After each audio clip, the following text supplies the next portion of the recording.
Ladies and gentlemen, brothers and sisters, dear friends, a very good afternoon, greetings of peace, and a very, very warm welcome to each and every one of you here this afternoon for this much anticipated session. Is a follow-up of Sister Shivani's, well, I must say, incredibly successful event last Saturday. Did all of you enjoy the show? You did? Some of you registered maybe without even going for the program. May I ask those who did not attend the program but are here today, any one of you? Oh, welcome, welcome. Thank you for coming. Thank you. Yeah, so a couple of you, that's no problem. We will follow up. In fact, today's session is a follow-up of what Sister Shivani has taught us with so much wisdom, with so much insight, and to enable us to learn the art of meditation. So all of you, I must say, are very, very fortunate to come and embark on this journey of self-discovery, of discovery for your inner peace and inner calmness. So I am truly honored to be your MC for today's session.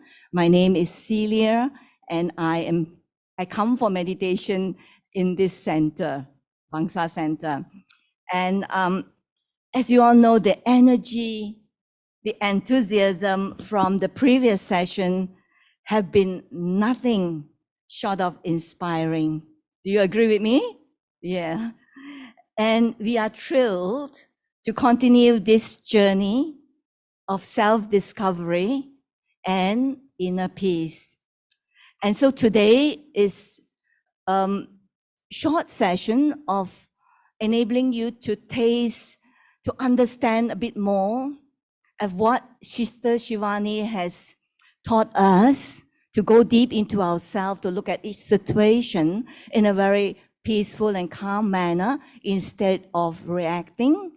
And so part of that process, that technique, is to learn to meditate. And so today's session is actually 3 meditation, registration 15 minutes, followed by the short introduction. And then our esteemed speaker is going to share with you the topic of today: learn to meditate, the key to real happiness, not just happiness, but real happiness, that inner happiness, that permanent happiness that no one can steal it from you if you have mastered that art. And so today we are going to have a very esteemed, very good speaker who's going to share with us the art of it. But it's just the beginning, because for that you need to go a little bit more deeper, and I'm going to share with you how you're going to do that. And so with nearly actually 150 people who registered for this event, I must say that it is really overwhelming, and it is evident of what people are now searching. The quest for happiness and serenity really resonates so deeply within each of us, isn't it? And so, so without further ado, I would like to firstly introduce a little bit about the Brahma Kumaris, and then introduce a speaker to you. And not only that, after that, we're going to have a short Q&A session. And of course, we'll guide you to a very experiential meditation. And later on, before you leave, you would like to share with you some sweets and some small gifts. And so the Brahma Kumaris.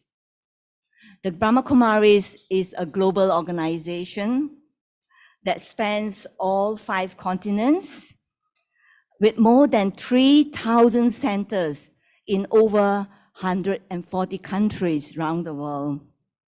And the Brahma Kumaris worldwide is affiliated with the United Nations. The United Nations as an NGO, non-governmental organization, through the Department of Public Information, and also has consultative status with the United Nations Economic and Social Council. So we are really very privileged and honored to be part of the United Nations in that way, and which also entitle us to actually voting rights.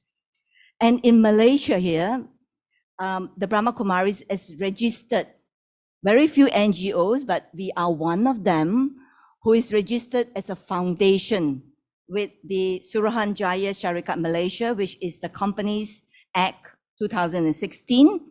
And we have a total of 60 centers, 14 registered full-fledged centers, and 46 sub-centers throughout Malaysia, including East Malaysia, which is Sabah and Sarawak.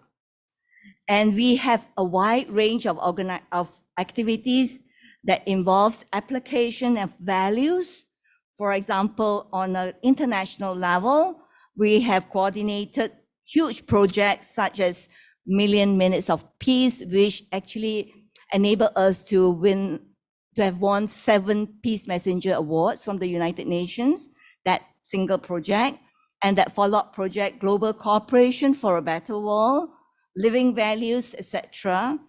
And also nationally, we also organize talks like that, retreats, seminars, workshops on various topics on stress-free living, positive thinking. And some of you may have clicked onto that survey form, and you could see a big list of those programs that you may register or let us know. And throughout the year, we may consider, or we may conduct some of them for you. And so all our courses, our programs like this one is free of charge, which means the tutors' fees are not charged, free of admission. And so now, without further ado, I would like to introduce a speaker. Our esteemed speaker is Mr. Nanda Kumar. He is currently the Director of Synergy Training and Consultancy, and he has been involved in training and organizing training programs for more than 16 years, and in academic learning, academic lecturing for past 20 years.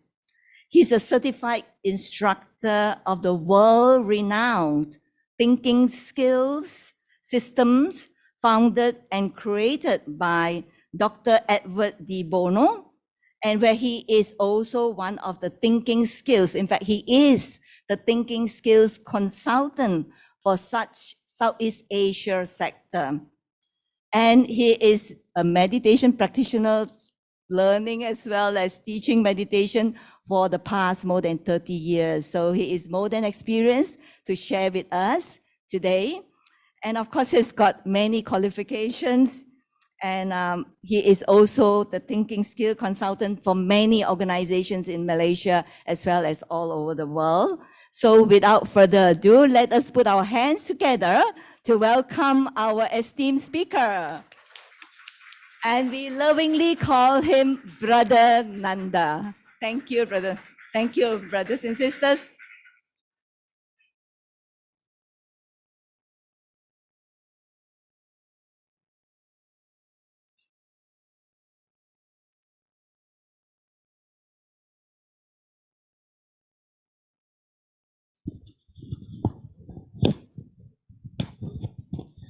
Thank you. Good evening.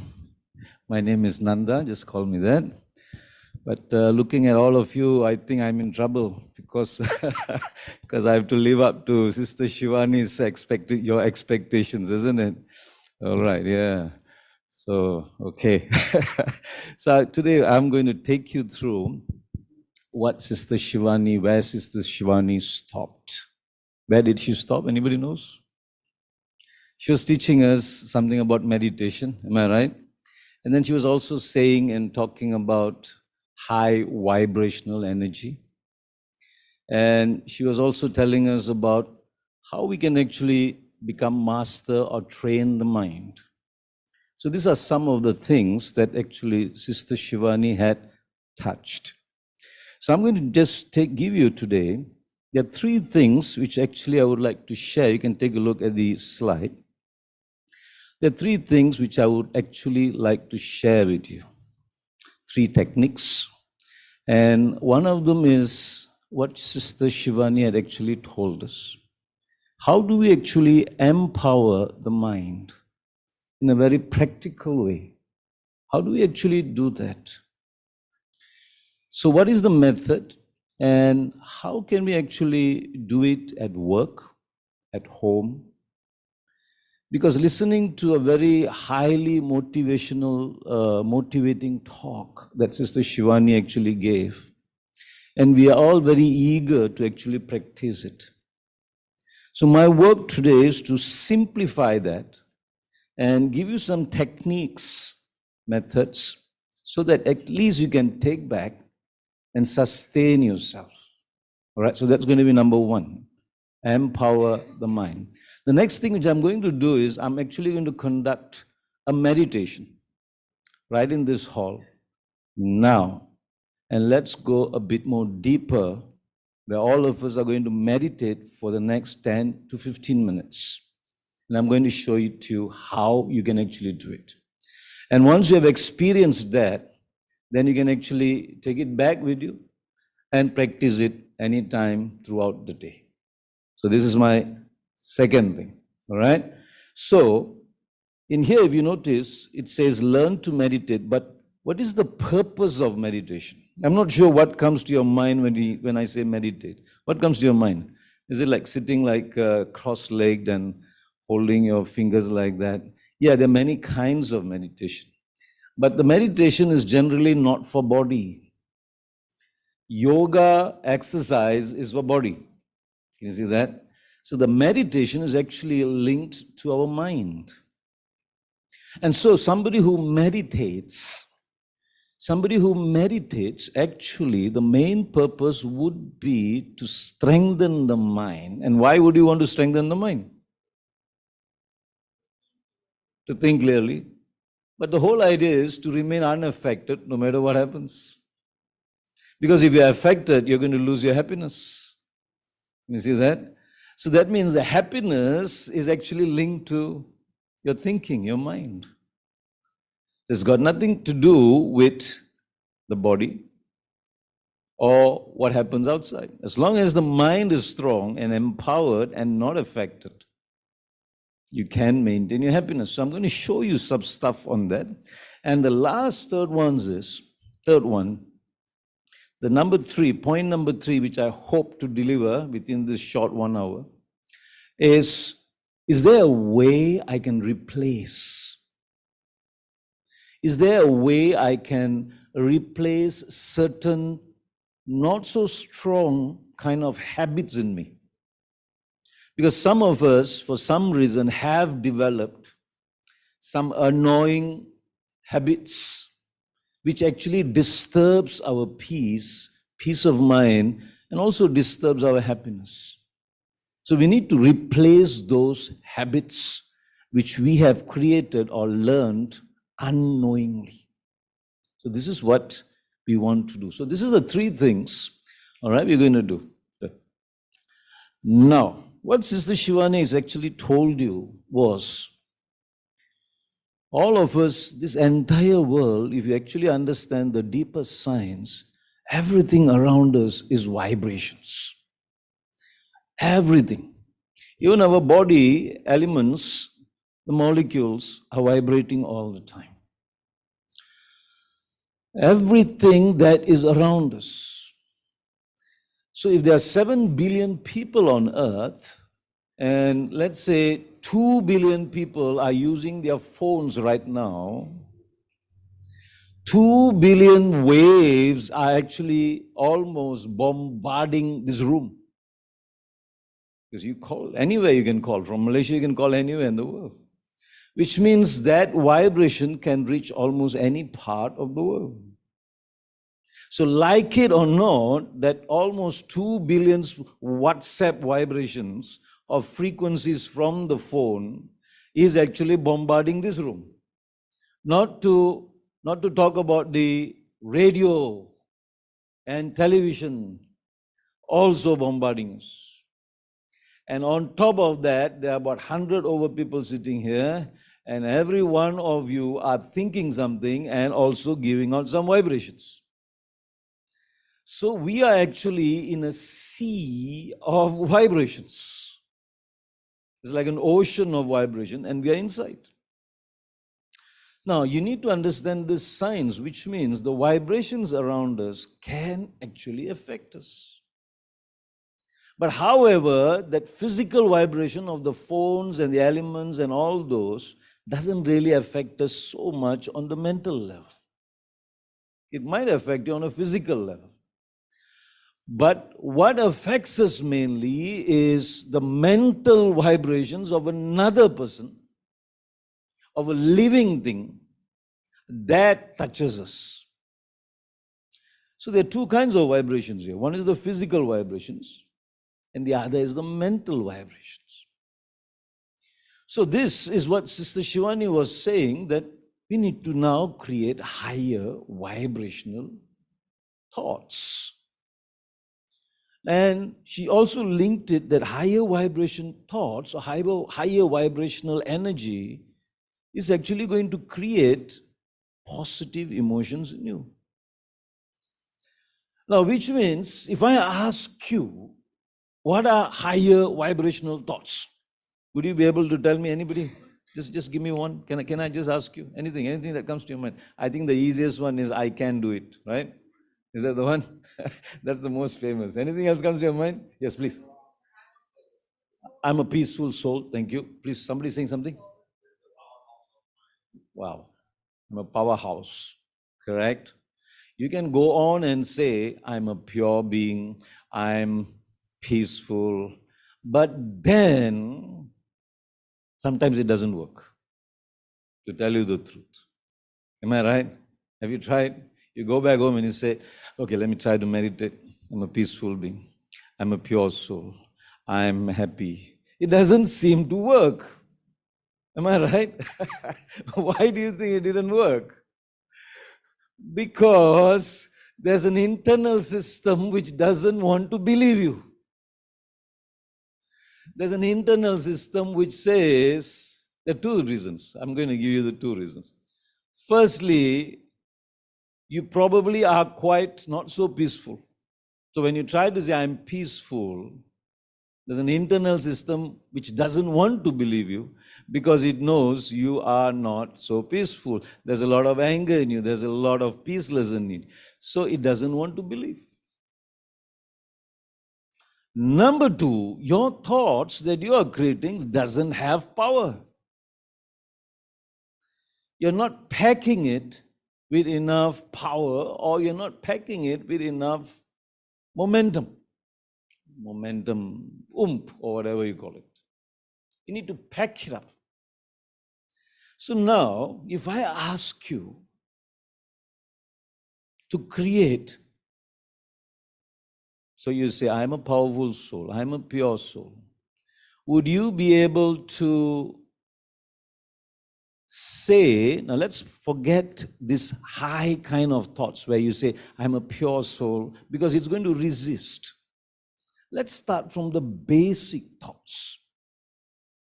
What do you do when you have a problem? Give me the simplest thoughts. You have a situation, you have a problem. What kind of real kind of thoughts you can create? You cannot say, I'm a peaceful soul, because internally you are getting angry. You see, there's a resistance inside. Somebody's arguing with you, I'm a peaceful soul, I'm a peaceful soul, I'm a peaceful soul. No, but internally you're boiling. Can you see? There's a resistance. It's just that you're trying to be clever because somebody has told you to chant or repeat this, I am peaceful, so I'm peaceful, maintain it, I'm peaceful, but nothing seems to happen. All right? So you need to understand there's a resistance system. So let's not jump to that high level yet. Let's go to something simple. So learn to create simple, positive thoughts and then build it over. How? Let's say you see this person.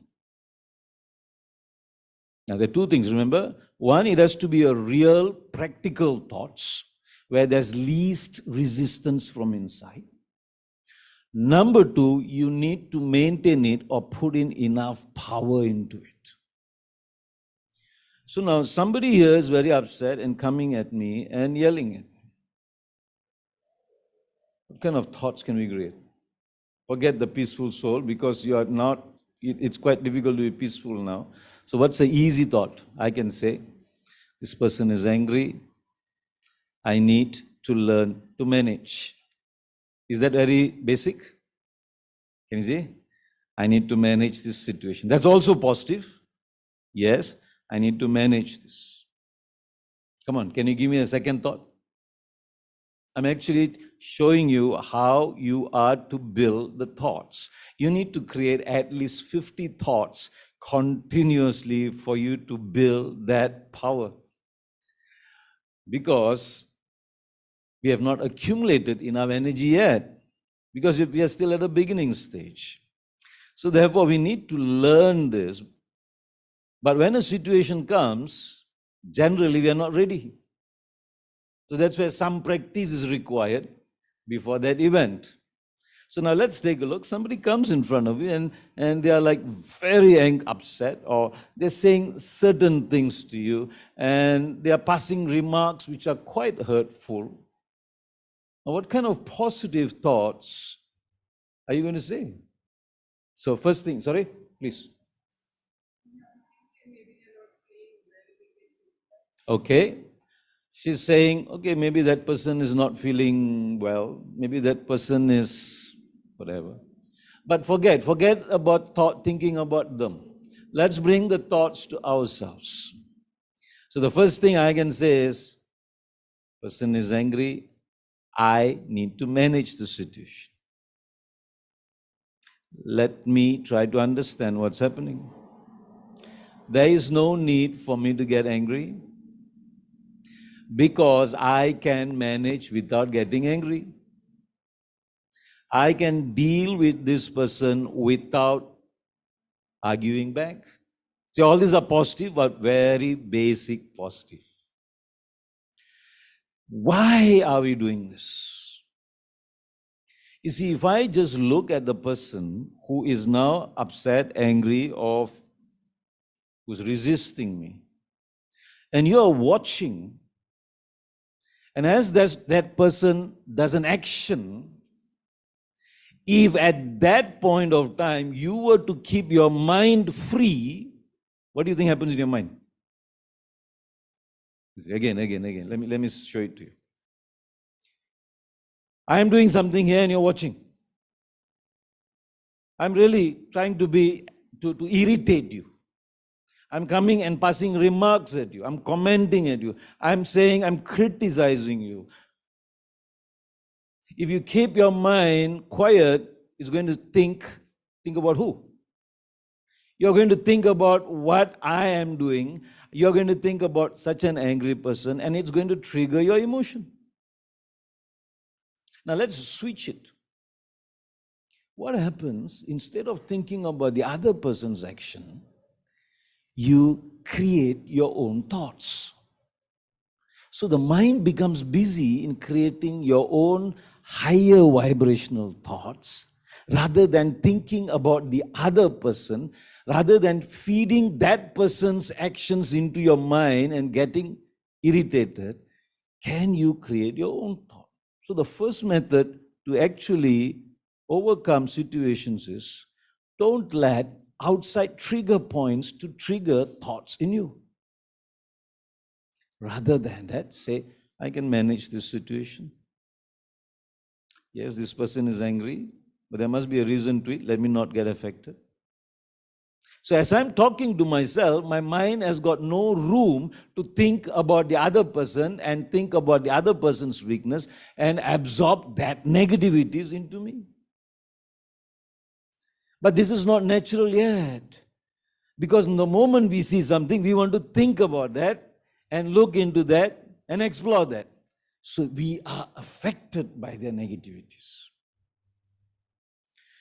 So the thoughts has to start from a very basic level.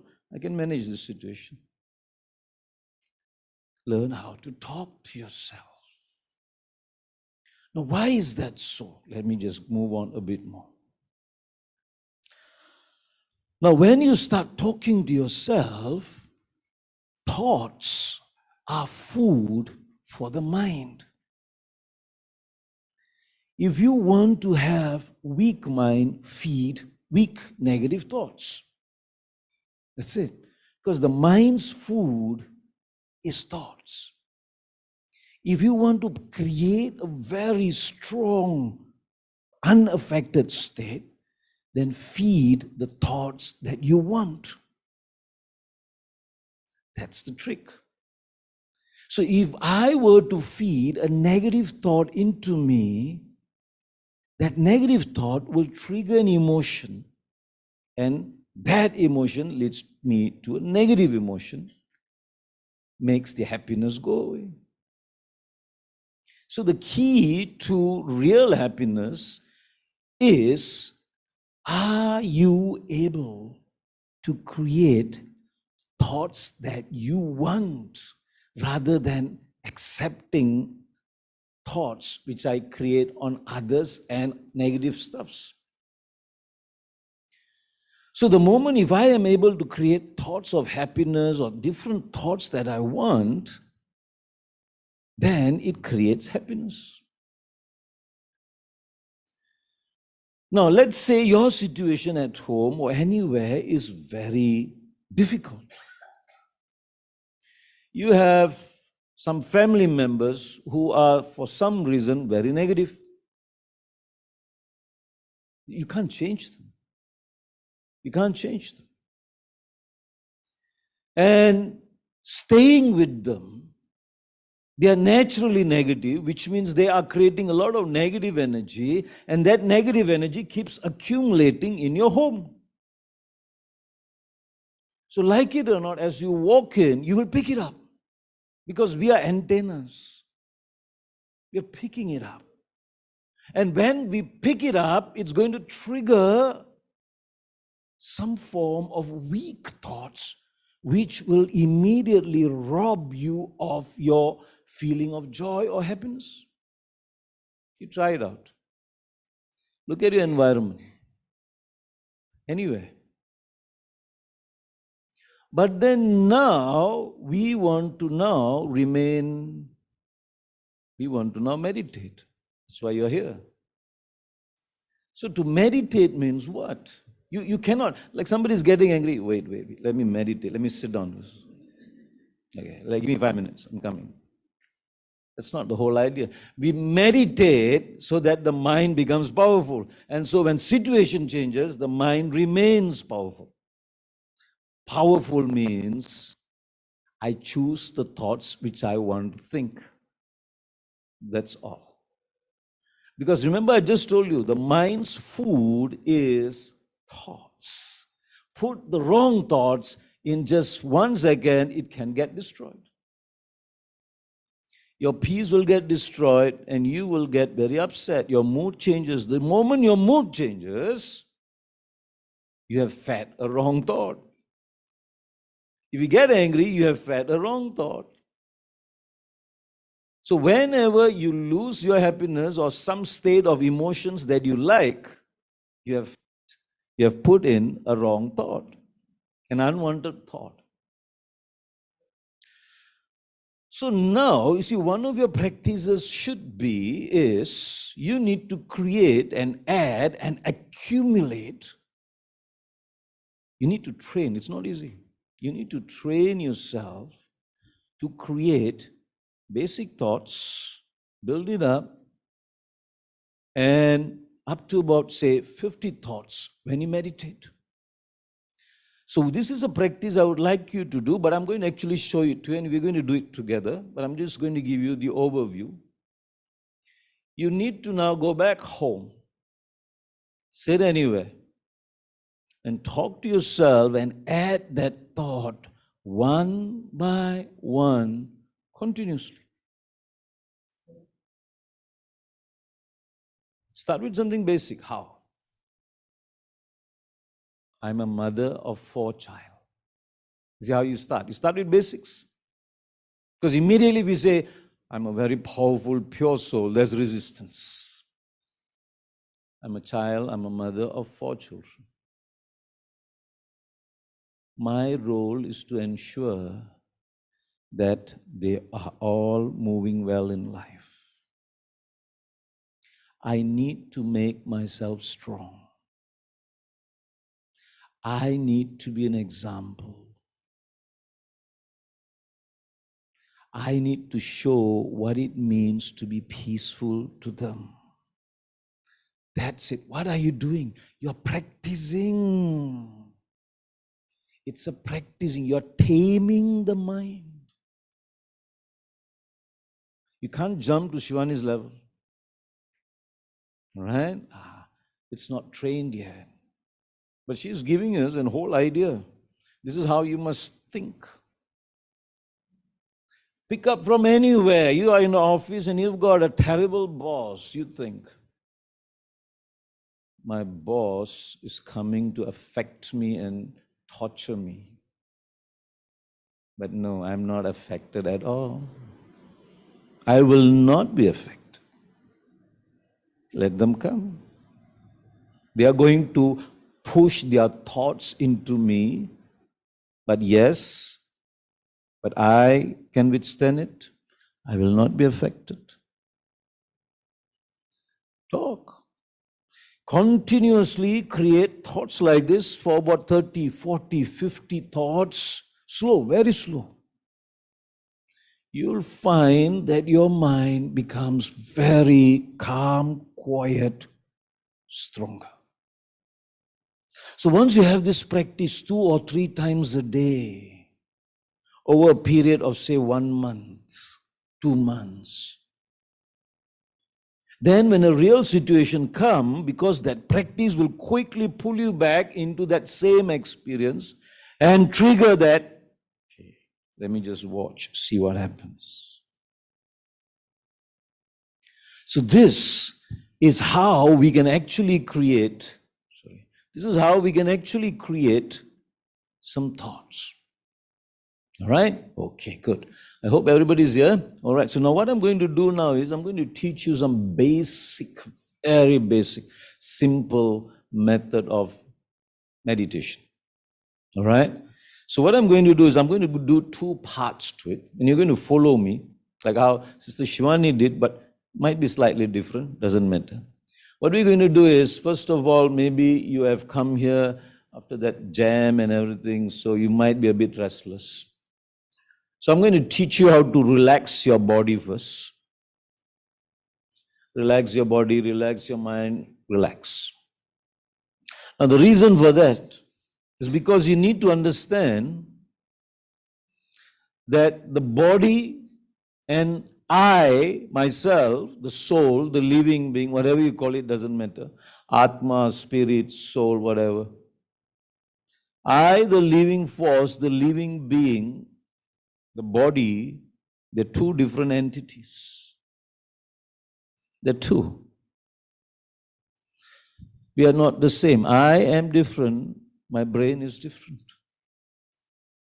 It's a very unique thing.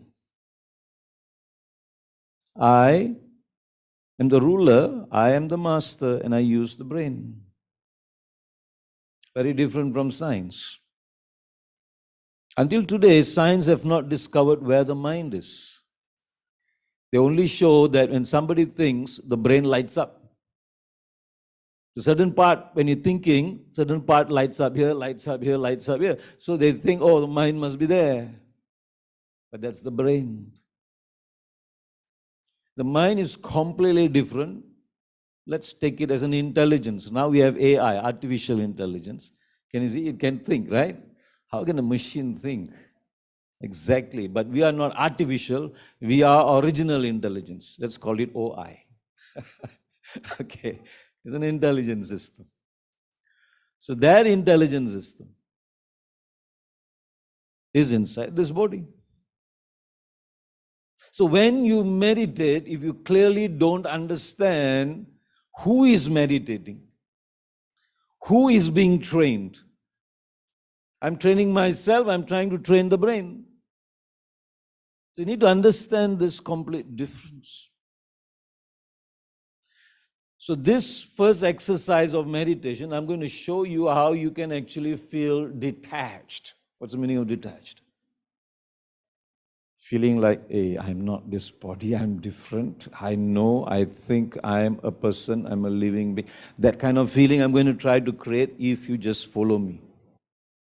You're up to it? Are you afraid of when I say detached or something? Are you thinking what? You're going to fly out somewhere? No. No. Detached means you feel, hey, yeah. No, I'm somebody's different. So I'm going to try to give you that, all right? And you need to try to follow me.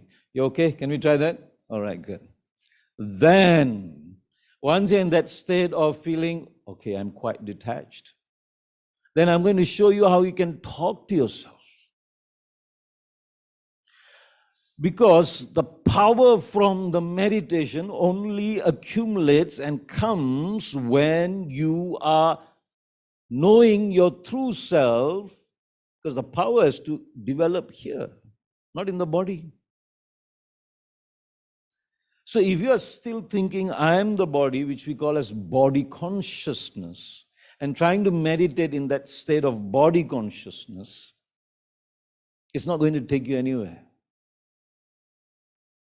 The power is not built up in the brain. The power is built in yourself, I. That's why the Hindus like to put that pottu here. Do you know why? To show I'm married, unmarried, is it? No. It's actually an old ancient understanding that I am the living force, the soul, and I am here. But of course, the custom has changed. Black means I'm unmarried. I'm ready. Please come. Right? Red means I'm married. Keep away. I mean, that kind of. But no, the truth is different.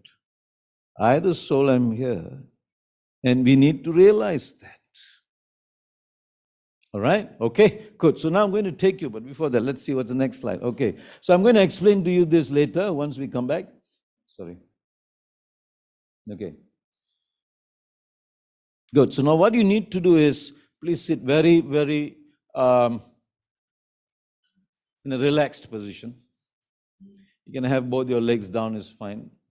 And during the next 10 minutes or 15 minutes, I'm not sure how long it's going to take. Maybe it's going to take 5 minutes. It all depends on how you respond. Maybe it's 10 minutes, maybe it's 15 minutes. All right, we're going to try this out. So I'm going to teach you, your leg can be anyhow, so preferably both legs down is fine. All right, it's fine also, fine, okay. Now for rule condition, certain condition, try not to move during the exercise, because I'm teaching you how to become detached from the body. If you keep moving the body, then the body will try to again and again take over. All right? So let's try not to, unless you really have to, then it's okay. All right? So first, body is very relaxed. I'm going to explain to you how. You just follow me. The first part, there's two parts to it. The first part is going to be where I'm going to ask you to close your eyes. The second part, I will, after maybe 5 minutes, I'm going to ask you to open your eyes. So don't relax about it. Don't worry about it. By the way, in Brahma Kumaris, it's a very unique meditation. We practice open eye meditation, which is unheard. People think, how can you open your eyes and meditate? But as I told you, meditation means to remain unaffected. You need to keep your eyes open, look at everything, and remain unaffected. That's the whole idea of it. If you close your eyes, you don't see anything. And it can't be practical in life. Okay? All right. You're ready for it? Okay? So now, let me explain that first part. The first part, first few minutes, I'm going to take you into a breathing exercise. Hang on, don't start breathing yet. Hang on. Now, what do you have to do? You're going to just breathe normally. All right? Now, each time I'm going to at least 10 times, I'm going to ask you to breathe in and breathe out. But each time your breathing is going to go slower. Example, maybe beginning you breathe.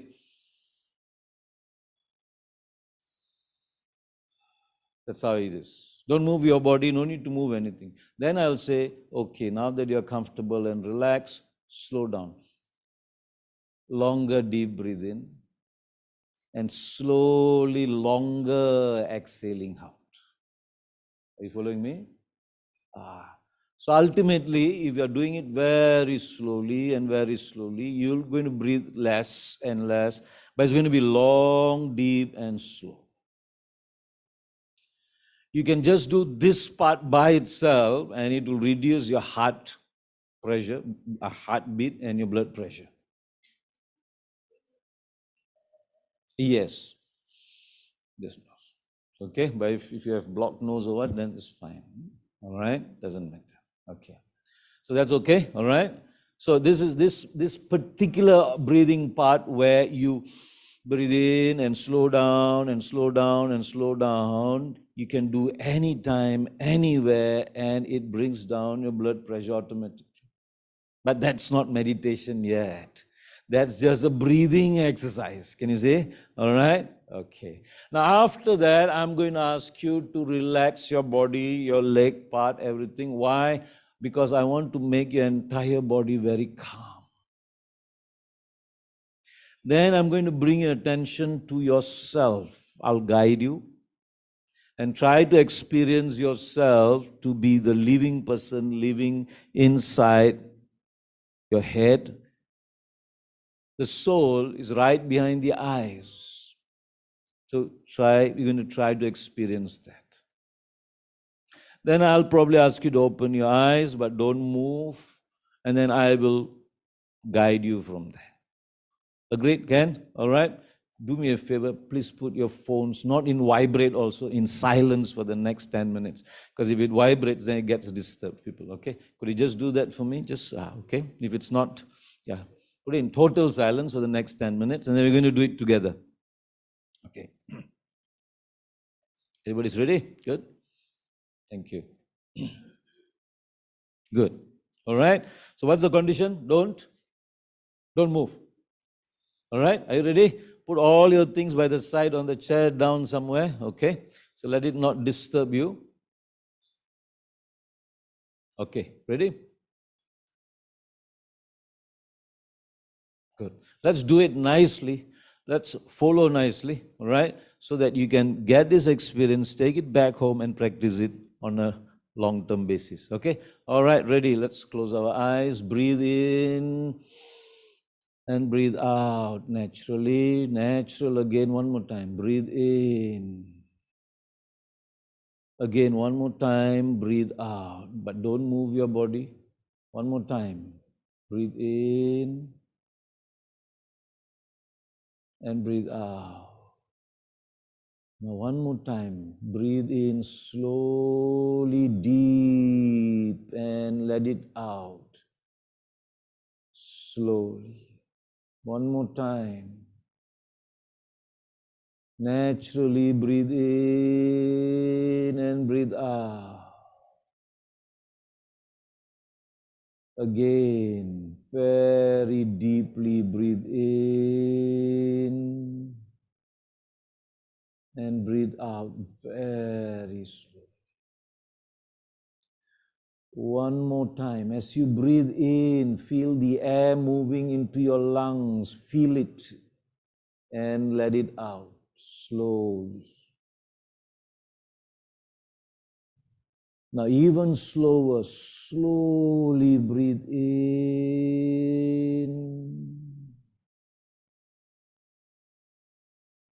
and let the air out very, very slowly.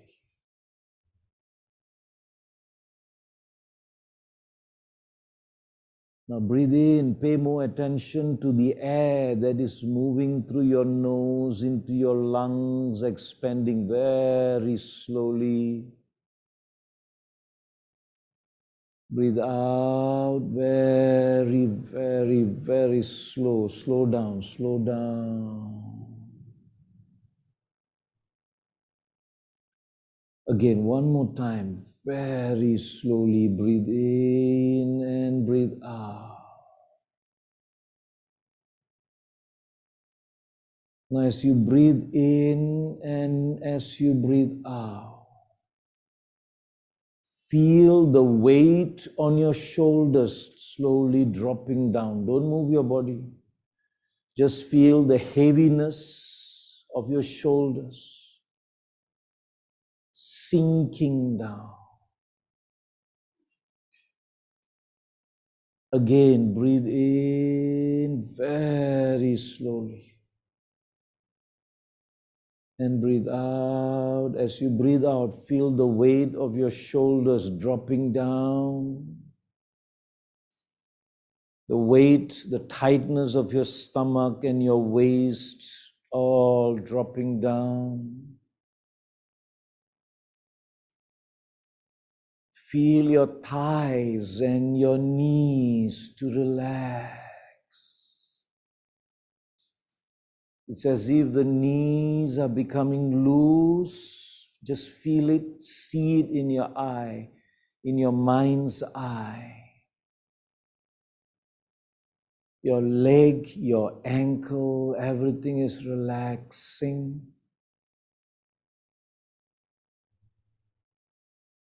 Again, breathe in very slowly, very, very slowly.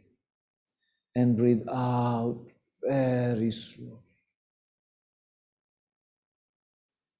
As you breathe out, the heaviness, the weight of your hands is like dropping down. Your entire body is very calm. Feel that. Feel your entire body is very calm. Again, breathe in very slowly and breathe out.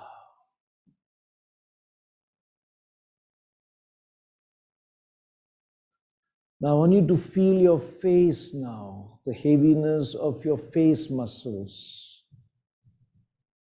as if they are relaxing. Your face, your cheeks, your eyelids, even your eyes are like relaxed. Don't move your body, don't move your hands, don't move your head. Just feel your face, the tightness is relaxing. Now breathe in again.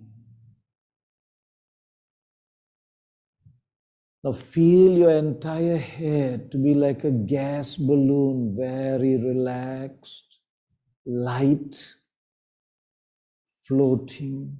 Just feel as if it's very light and floating. It's like when the wind blows, you can feel your head to be like moving from side to side. Just feel that.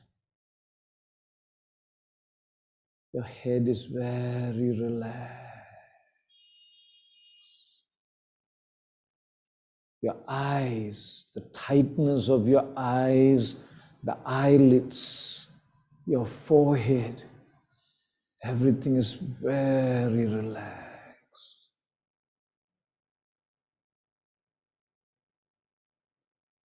Breathe in very slowly, very, very slowly, and breathe out very slowly.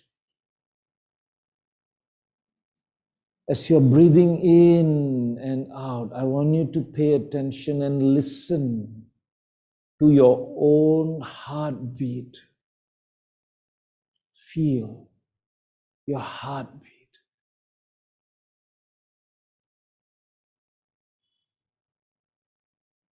Breathe in and listen. Breathe out and listen. Feel your heartbeat.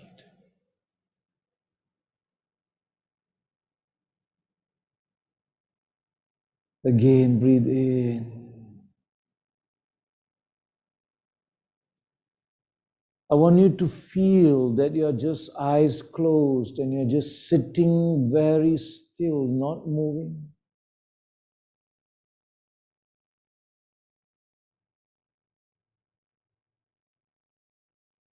Again, breathe in. And this time, listen to the sound of your breathing. Very slow, but try to listen to it. As you breathe in, listen to the sound of your breathing.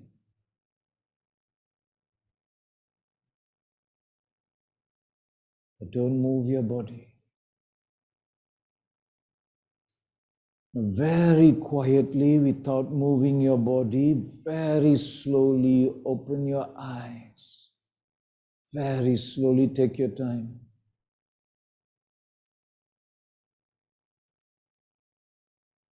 But don't move your body. Don't move your head. And just talk to yourself. Who are you? What are you doing? Ask yourself, what is it that I want to achieve?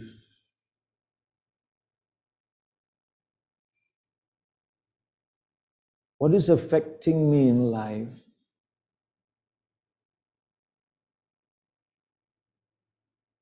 I need to manage things which affects me. Talk to yourself. Tell yourself, I need to manage the people, the situation, and whatever else that is troubling me. Talk to yourself.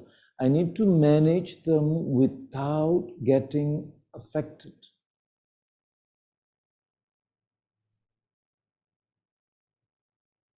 I need to be strong. Tell yourself, I need to be strong. I cannot get affected. I need to be a problem solver. Talk to yourself. Repeat this. I need to solve problems and make myself happy and make others happy. Say these words. I need to help everyone around. I need to solve every issue around.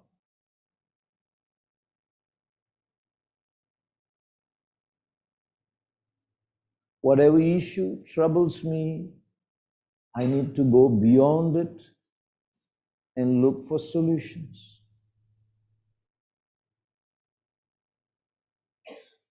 Close your eyes again. Close your eyes again. Breathe in very deeply again. And breathe out. One more time. Breathe in. Focus on your breathing. Listen to the sound of your breathing. Everything else, cut it off.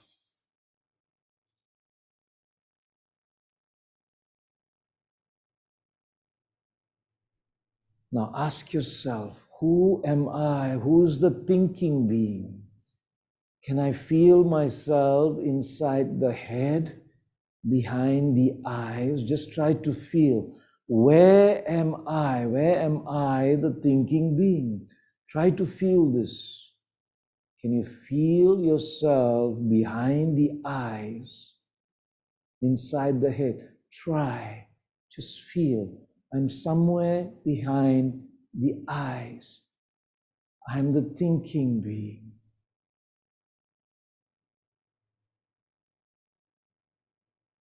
Again, breathe in and out very slowly.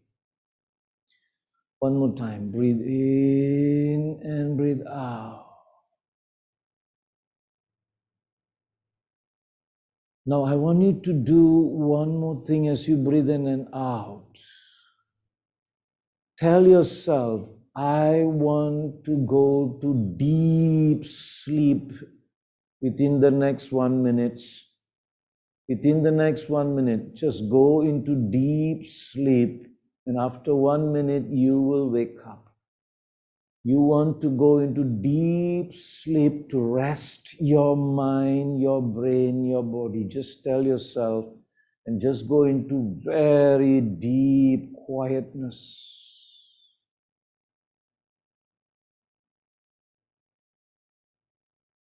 Go into quietness.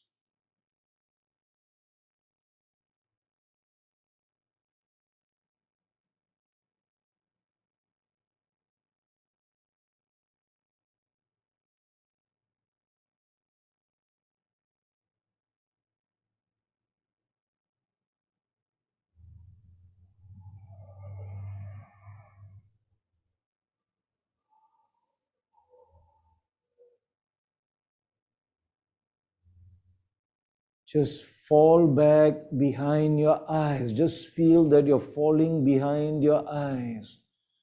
You're just falling, going deep sleep, quietness.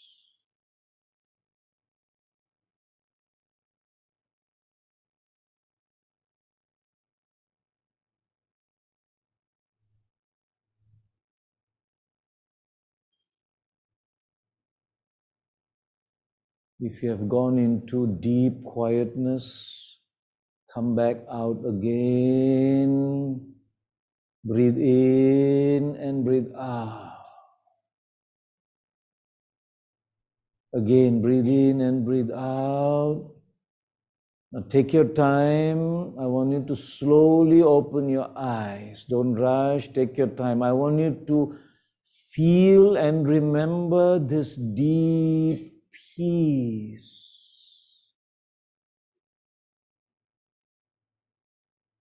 so that you can recall it and practice it. Slowly take your time and open your eyes. Very slowly.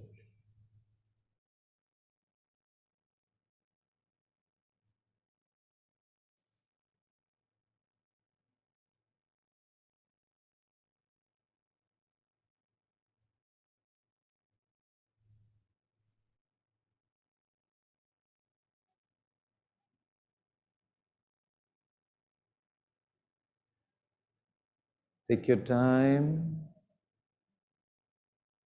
and slowly open your eyes.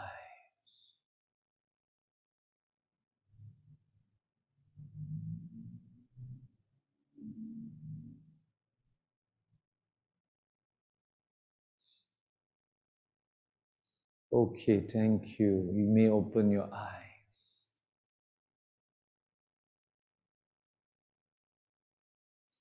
I think some of you are quite tired because some of you actually fell asleep. It's okay. It's perfectly good. This is how you should sleep. Do you know what you just did? You quietened yourself. And if you go to bed in this state, this is the ultimate rest you're going to give during the night. So this practice is a must before you go to bed. You have to put some effort because we have never been taught to train our thinking. So just try this and go to sleep like this. You should try tonight. Because ultimately you'll probably sleep 4 to 5 hours because it's very deep. And you can actually save a lot of time and your mind will be very fresh because it's not tired dreaming and thinking at night. So but what is lacking? What is lacking in us at this point of time is the ability to create variety of thoughts, variety of more and more powerful thoughts have to be learned. How do we create them? And that is why Sister Shivani recommended, I think, in the talk for all of you to do the 7 days course. Did she say anything like that? Now, what was the purpose? Because in that 7-day course, you will be learning very deeply about the self, about many religions, about God as a supreme source, about the laws of karma, about universal time understanding. We are not religion. We are understanding the spiritual laws, spiritual knowledge. And what do you do with that spiritual knowledge? That becomes the food for the mind. See that part where you learn on a daily 7 days, 1 hour, like what Sister Shivani told. They're actually knowledge, spiritual knowledge, which are food for the thinking. Because we need to understand, especially the laws of karma. Are you aware of law of karma? You have heard of it? I'm sure you have heard of it. But how it works, it's working almost at every point. It's not a Hindu law, it's not a religious law, it's the law of the universe. Whether you are Christian or Chinese or Muslim, anything, the law of karma applies to all. You cannot escape. It's the universal law, it's the law of science. So once you understand that, whatever happens to you, why such and such things happening, you'll relate that and quickly feed that into the mind. And so you can withstand, you can face the situation. So remember, the mind has to be empowered, but the food for the mind is thoughts. So I want you to watch. Every time something goes wrong, an event is not so nice, an event is negative, see, what are you thinking? What's happening? Hey, what am I thinking? There's no need to think like this. You just have to quickly change. I don't need to think like this. Can you see? That's a basic thought. I don't need to think like this. I can think like this. Change it. Training over a period of time. After 1 month, 2 months, 3 months, it becomes training. All right, so that's what you have to do for the mind. I'm running out of time. I'm going to try to go a bit more now. So if you're looking at the slide, can you see the living soul that is all of us? Which is right here. Can you see behind the eyes? Behind the eyes here it's an amazing energy. As I said, it's an intelligence. Don't ask me how it was created, all that's maybe later on. But we are that. We are that. So, it's a program. So it's got 3 parts to it. It's the mind, and then we have the intellect, Sanskrit, Hindi, Tamil, they call buddhi. And then we have the other part, subconscious, unconscious mind. They are not in the brain. Because this 3 is what is us, I. But what I just told you, I can't go very detailed into this because this will be the first lesson of your 7-day course. But what I'm telling you is in the mind is where you need to learn how to feed the proper thoughts. Now, the intellect is here, it's called a discernment system. What's a discernment system? Sorry. The intellect is a discernment system, or the buddhi is where it can actually stop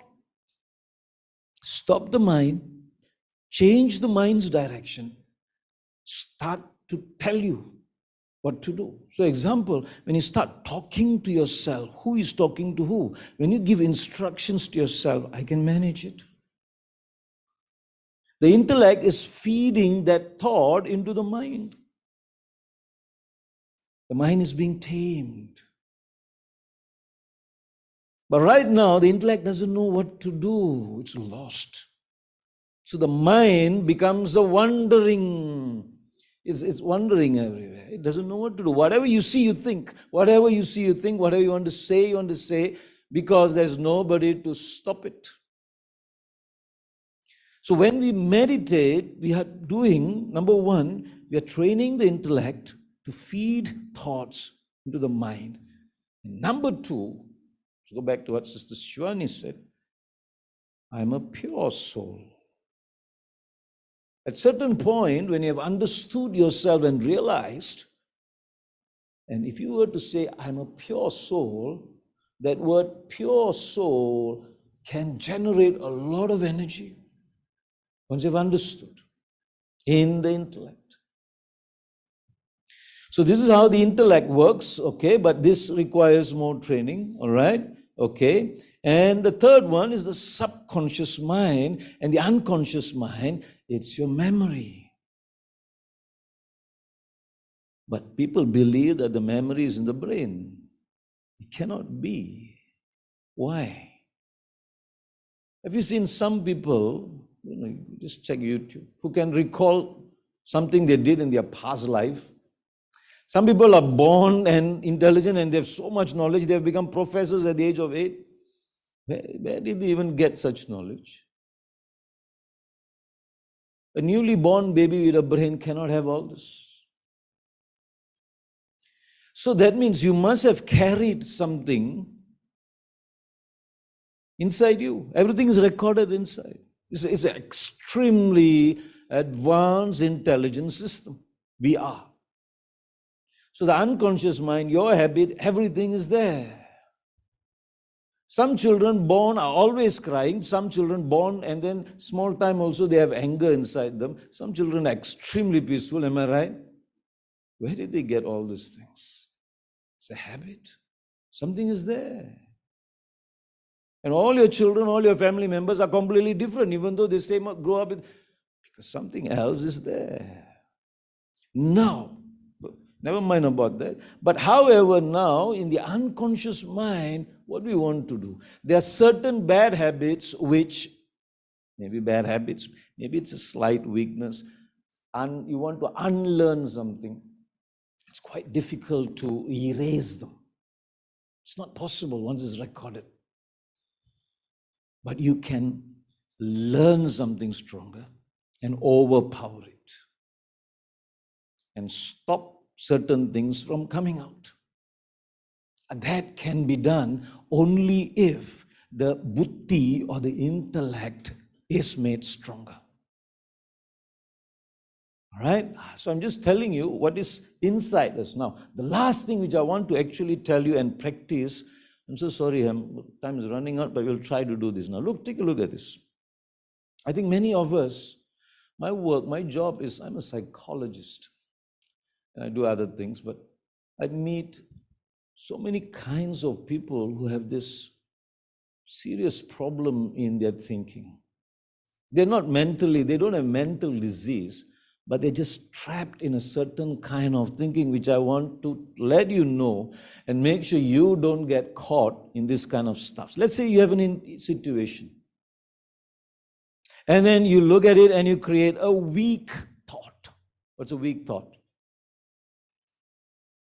I mean, anything. Somebody at home, and then you say, why is he doing like that? Why is anything starts thinking, I need to go and test out everything every time this comes out. Now, once a weak thought comes, what happens next? A weak thought is not a negative thought yet. A weak thought is a weak. That means it's not making you strong. But a negative thought means it is starting to touch your emotions. You see, I can have a weak thought. I don't like this person. But can you see, it's not touching my emotions. That's a weak thought.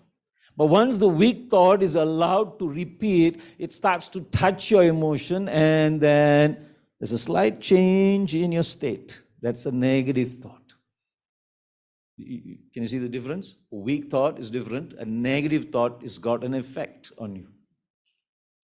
Now, what happens now? These negative thoughts now are feeding, and you start being exposed to the same thing. What happens to you?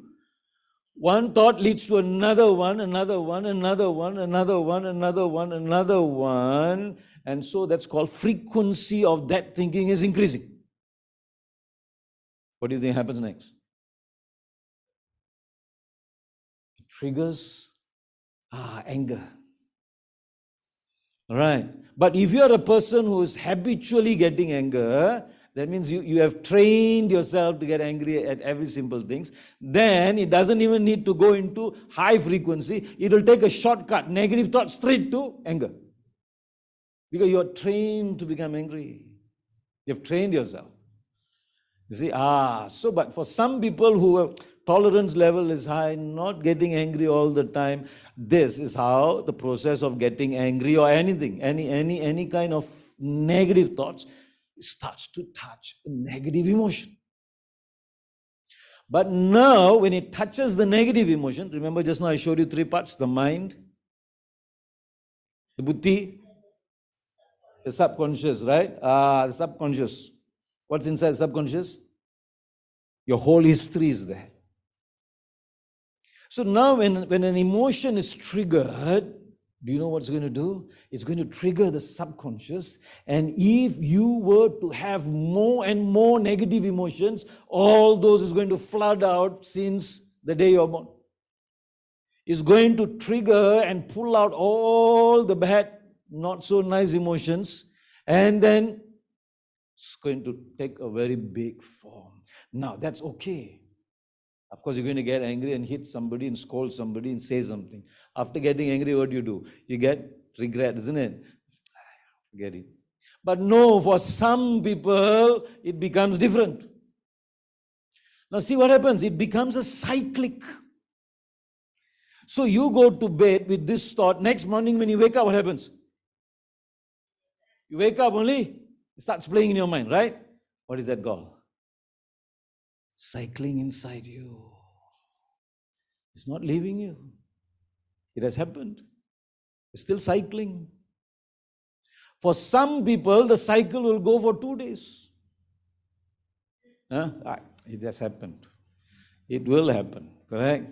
Because sometimes it's embarrassing. You have gone through an embarrassing moment and then it doesn't want to leave you, correct? People have forgotten. You have gone over. Correct. Let's say you're driving and you drove wrongly or you're being careless on the road. Somebody scolds you, stupid fellow. That person has gone, everything is finished, but you're still driving and inside your mind, you fellow so stupid. They call me stupid. What's happening? Situation has gone, the person doesn't even know you, that person has forgotten about you, and it's still playing in your mind. Am I right? Intellect is weak. You cannot stop it. But that's a small thing. After 1 day, you'll forget. Certain thing goes on, right? 2 days, 3 days. If it goes into 1 month, it's called depression. Cyclic negative thinking destroys your happiness within seconds, minutes. You will feel energyless. What you have to do, you need to understand that you are going into a cyclic thinking. Do not let it go too long. Even 5 minutes is bad. Some of us for a few days, right? 1 day, 2 days. Try and see. Every time you wake up, what's the first thought? Are you thinking about something embarrassing or some anger, some bad moment? That's cyclic ready. Now, when you wake up, you thought about it. Did you imagine in your sleep what's happening? Without you knowing, you're playing it. Can you see? Tired. You'll become very tired. Unnecessary, destructive for the body, destructive for me. You need to stop it. But then you'll say, I need to forget this. Stop it, stop it, stop it. You still come back, right? Not enough strength. So now quickly the buddhi has to train the mind. Come on, sit. What's happening to you? I'm having cyclic thinking. Why? Because that person. Does it matter? Yes, it matters. It's making me sad. It's okay. It's past. Now what I have to do now? Let's focus forward. Talk to yourself. Feed whatever into the positive. Never let the cyclic. What's a cyclic? You speak of the same thing in different words about the same situation. Same situation, but different words. Whatever you're saying is either you're scolding somebody or you're talking to yourself, but it's about the same thing. You need to stop. As people grow older, the mind sometimes is not taken care. It goes into a cyclic. And so sometimes we complain, old people, I don't know what they're thinking. Correct? You have seen. But no, don't say old people. It's going to come to you because we are also going to get old. Correct? So therefore you have to stop it. Right? Okay, so this needs to be understood very clearly. So make sure you need to now stop. What do you need to stop? Please give me a conclusion here. Somebody. Any conclusion can you see? Stop? Which part do you need to stop? You want to stop the weak thoughts? Okay, no, sometimes weak thoughts will come, but hey, I'm thinking weak, no need lah. Just stop it, that's good. If you can't, let's say it has gone into negative, what happens? You'll feel a slight anger. The moment you recognize that, hey, I'm getting angry, unnecessary, stop it. If you still can't do that, what's going to happen? Because then you say, hey, why am I thinking about that person repeatedly? Where are you now? Which part? If you're thinking about somebody repeatedly for first 5 minutes, which part are you in? Frequency, right? And if the anger or restlessness is increasing, which part are you in? And if you cannot stop it, where are you? It's like, you need to stop. That's where you need to put 5 minutes, sit down, relax, breathe in whatever, talk to yourself, stop it, this is unnecessary. And you need to teach this to your children, people around you, because they just don't know. And that's why the committing suicide. Every time I meet this committing suicide people, you know what's their thought? Nobody cares for me. Why must I live? Same thinking keeps running, and they cannot see any other path. What do they do? Why do I need to live? It's better to die. This is what happens just before they commit suicide. They're trapped in a huge cyclic thinking. They cannot come out of it. But that's bad, you see, for certain reason. Okay, I hope you're all right. So now, very quickly, so you need to become free from it. All right, so in meditation, last, what's the third part? Mind, the intellect, you need to strengthen that part. Then the third part, you need to do some cleaning up. Clean up. This is where the meditation plays this part. You okay with that? All right. Do you have any questions? Okay, good. All right. So never mind about that. Sorry. Good. Thank you. Sister here is asking, what's a weak thought? What's a negative thought? A weak thought is like, I'm not sure that I can do it. But it's not touched any of my emotions. See, like I go and talk to my friend. Hey, I'm not sure whether I can do it. You all carry on. It's a weak thought, but it hasn't touched me. But then, I'm really sorry, I feel very weak. Like some emotion has been triggered. That has become a negative thought.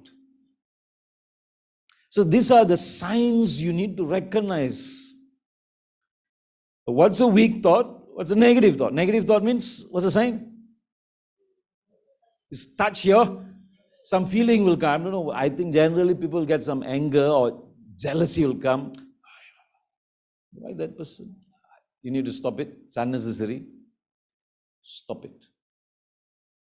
Then go back to a more powerful, positive thought. All right? So these are trigger. And then what else? What else you must remember from here? And the same kind of thoughts increases. You know you're in this part. And you're getting really angry, really upset. And you're like, don't know what to do, totally tired. You have touched strong emotions.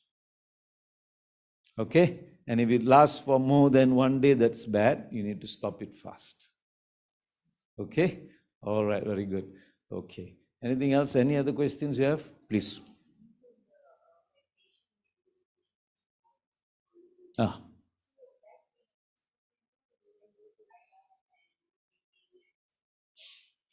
Sister's asking, before we go to bed, we need to do certain meditation, but I just taught you just now, all right? Relaxing, and then should I sit and do, lie down and do? Just sit and do, few minutes. The best way to talk is rewind your clock. What time are you going to bed? 10? Just rewind whichever period of time, whatever issues you feel unresolved, unsolved, whatever is bothering you, whatever is coming to you, just rewind. What happened here? Okay, let's remove it. It's finished. Accounts closed. Accounts closed. Close it, close it, close it, close it, close it. Then refocus on a positive thought. Okay, what do I do next tomorrow? What is waiting for me? How is my day going to be? I'm going to make it strong. Today, tomorrow is going to be better. Any positive thoughts, any thoughts like that. And then slower, breathe in slower, think slow. And then just lie down and just focus. Slow, breathe in, slow thinking, fall asleep. That's a nice beginning way to do it. All right, until you learn a proper meditation method for time being. All right, but you must try. Most of us don't even care about the mind. How many of you actually cared about the mind before you sleep?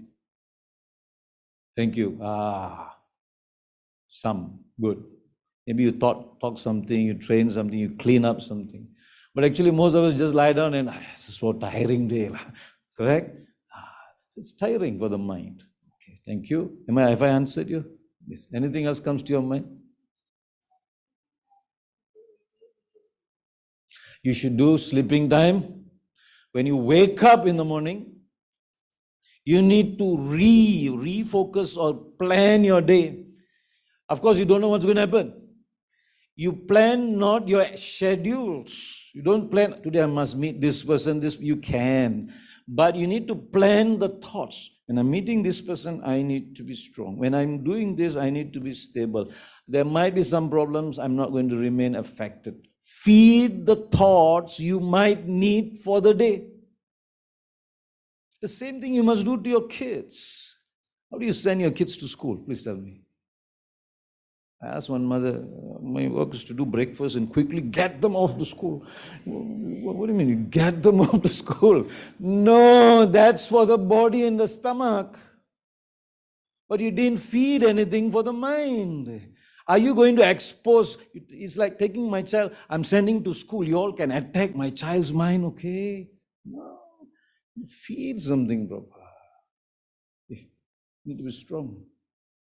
Some thoughts. So you as the parent need to create variety of thoughts to give them. You need to think. So, but you have to start with you. See? Because the child will know, Ma, you just talk only la, you yourself don't practice. They can sense it. They can sense it. So, but if they see, because throughout the day they're watching you, and then any problem comes, as you practice it, they say, wow, my dad does it. Then he talks. My mother does it. She talks. It becomes an example and they will follow. All right? So you need to practice on yourself, test it out on others, it becomes stronger. Okay, you need to practice it. Okay. Anything else coming to your mind? Please. Please take the mic. It's okay, sit down. Yeah.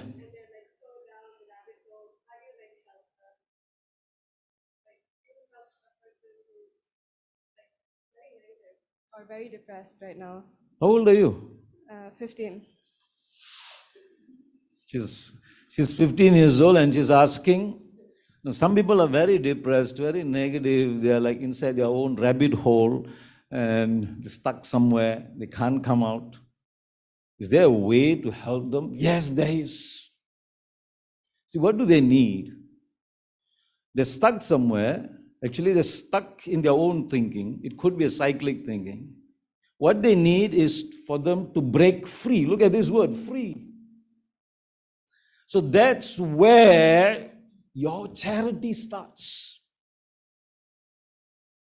You put money for donation, right? But that's just for one day food. But then remember what you're doing is a charity for the mind, which you're doing. But what is that? Certain powerful words you say is going to help, but remember what Shivani has said. If you yourself are in a very good, strong, positive vibration, and then you can actually pick out certain words which can actually put more strength into them, they will come out. But as I said, one or two words is not going to help them because there's no power. You need to put more and more and more. And when you feed into their mind, it should not appear to be, it should not be an advice because they will resist. That's why it doesn't work. It has to be, from their point of view, something very practical to them, something that they can do and something they believe they can do, but they have powerless to do. So your words that you speak must trigger that. It's a bit challenging. I've just made it simple. All right? Okay. So this is once you're trained yourself, then you can actually do that. Thank you. Excellent. Anything else you're thinking of? Any other questions? If not, I will. Anything? One last one, please.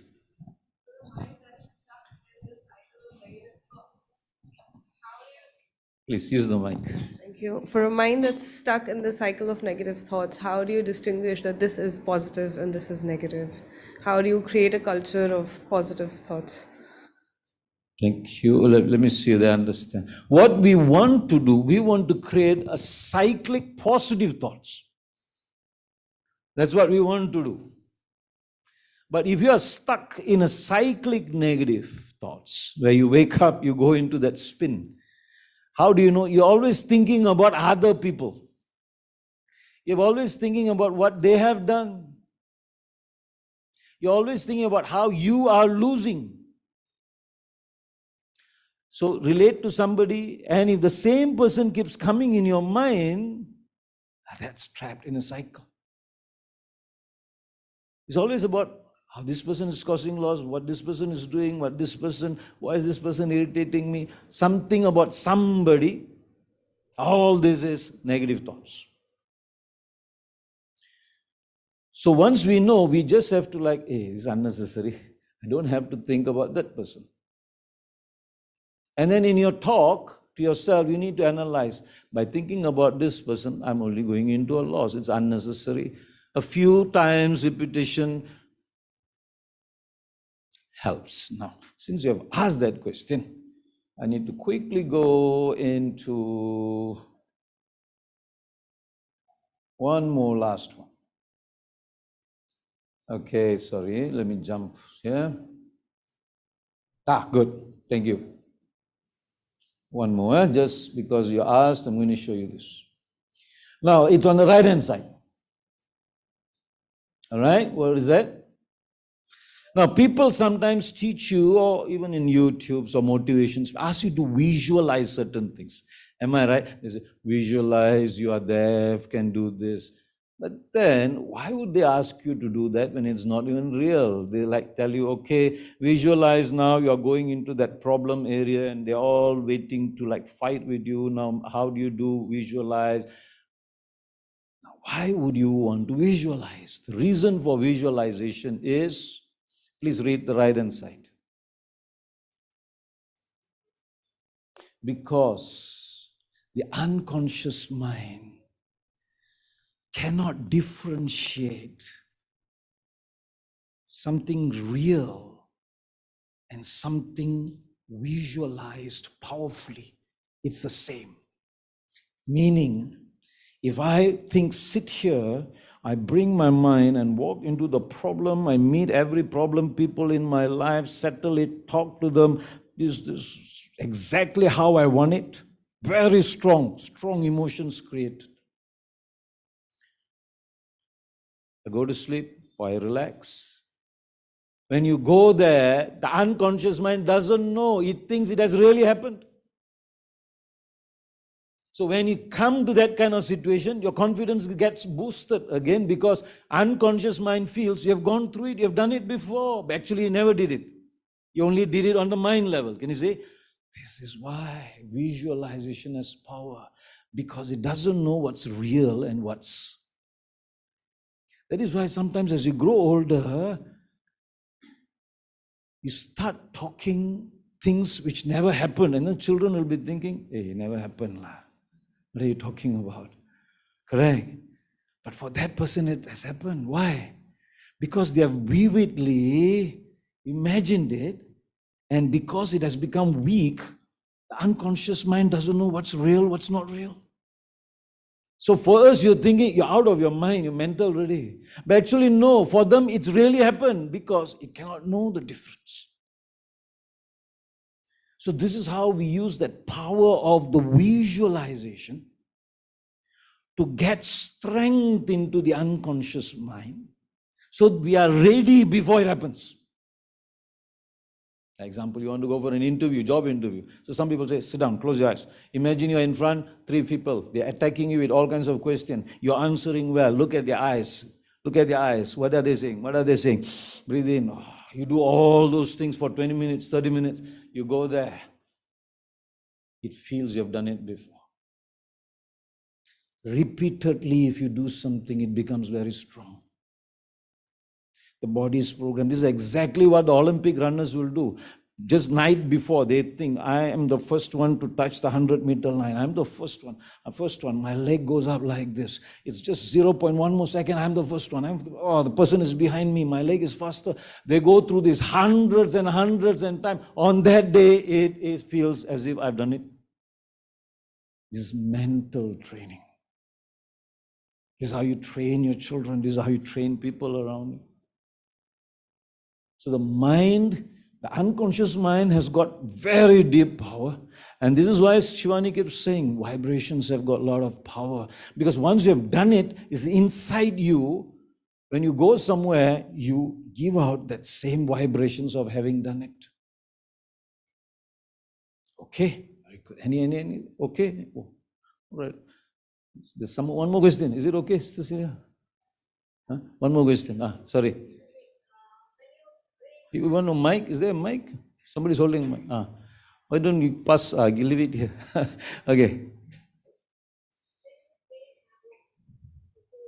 Like, you never... Sorry again, when you coding, what is it? Yeah, your brain have a coding, like thoughts. Okay. You even don't know, and you want to stop them, but you cannot. It's keep coming, and those all thoughts are like negative. It's like coding. You want to stop them, but you cannot. Yeah. How to do that? Are you an IT person as well? No. She's exactly correct. Because if you go back, you see, the unconscious mind is already coded since small. All those emotions. And some of it you have forgotten. But it's never forgotten because it's coded. Now, a similar situation comes up in front of you. After 30 years, similar situation comes up. Now think carefully. Your mind sees it, accepts it. The buddhi is weak, intellect is weak, it bypasses the buddhi. Jumps into the unconscious. What does it do? It's going to trigger some emotions. But then there are similar emotions. Similar emotions are triggered faster. Once those similar emotions are triggered faster, your cyclic starts. You just cannot stop it. So for people who go into a very cyclic kind of thing very easily, you need to now explore, just simple only. Let's go back, let's visualize. Hey, what happened? Did something happen like this when I was small? Once you have understood that, then you can say, I need to stop this. It's unnecessary. But until then, you don't know who is triggering it. Who is triggering? That's why some people have fear. Why fear? Somebody has said something and put some fear to them in small. Then until 30, 40 years old, they are afraid of ghosts. Because the word ghost is going to trigger that emotions from the childhood. Can you say? And it goes into a cyclic where the ghost is not there, but you feel, hey, I feel somebody standing beside me. Nothing is there, but it's triggering. But for somebody who have never heard the word ghost, what are you all talking about? Correct? Because it's nothing to trigger. So that is where if you feel you have a certain deeper weakness where you go into a cyclic thinking very often, it's because there's a strong emotion. I can get strong emotions hidden. I can give you an example. There's somebody who came to me for a situation. And this child tortures herself. She's just 26 years old. Very young when she came to me. And then thoughts of committing suicide is very deep. She'll sit at the balcony thinking. Then she'll call me, sir, I'm 19th floor. Should I jump? What do you want me to say? What do you want me to say? You're already there, 19th floor, and you're asking me. I said, would you like to jump? Funny, huh? Because if you say don't jump, what you'll do? No, sir, I want to jump, sir. Better don't advise. Why? Do you feel like jumping? What do you think will happen when you hit the ground? Your head is going to splash, divert attention. Don't. No, I think you want to talk to me. I need 30 minutes to talk to you. You first jump over the balcony, go back inside. Talk after that, jump. Okay, come. Start talking. I was counseling her. Why do you think I said, what's wrong with you? You got your own room, you got your own laptop, you're using iPhone 14 some more. What's wrong with you? Everything is given to you, you got money, you got everything. But looking back, she's got a history of committing suicide. Who? The mother wanted to commit suicide when she was a few years old. Can you see what is a strong emotion? It's not that she wants to, but something is feeding. Then her elder sister was following her mother. She saw that, who also wanted to commit suicide. Can you see? So the strong emotions that she is happening is not her own. Something else is triggering that. But then she's completely out of it now after we discovered it. Once discovered, and she, yeah, so correct. Yeah, and then as you talk about the story of past committing suicide, she came to her senses. There's no need for this. I'm not this. Sometimes some people need help. But most of the time it's not so deep. All you have to do is just discover a few things and then say, hey, this is the one which is making me weak. Let me break it. You can break it. Okay? So the coding is far deeper than we think. It's not a very reason thing. Excellent coding question. All right? Thank you. Okay. Anything else you're thinking of? All right? Anything else? Any other questions before I pass it over to the MC? Okay. Oh, please, sorry. Okay. We need the For the unconscious mind, we have to think to feed the unconscious mind. We have to think right to feed the unconscious mind. Think right to feed unconscious mind. Like it's in our unconscious that whatever we are thinking, we are not realizing it. Visualizing. You mean to analyze what's there? No, whatever we want to get, we visualize and it goes in our subconscious. Correct. Right? So it's like on personal thing. I'm trying to do that at night, but I feel sleepy. I want to sleep, but when I start thinking what I want, my sleep just goes away and I can't sleep whole night.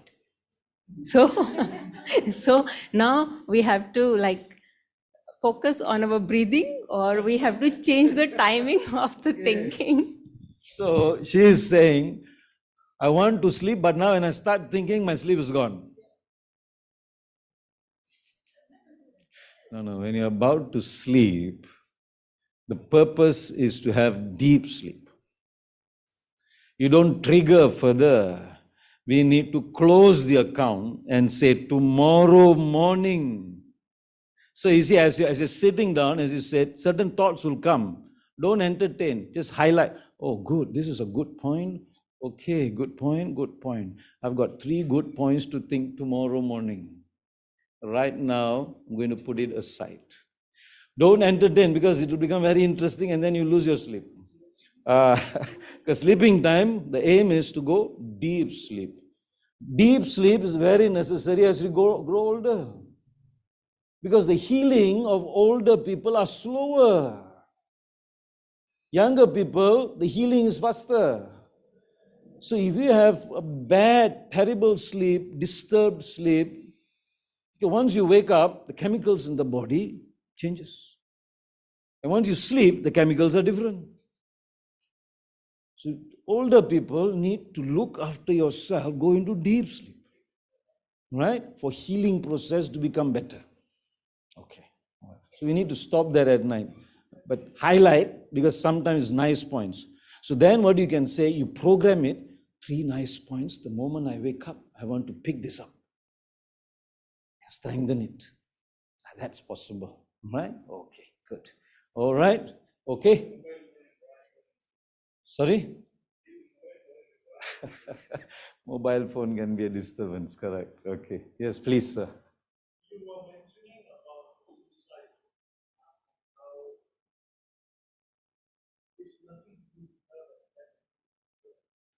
Okay.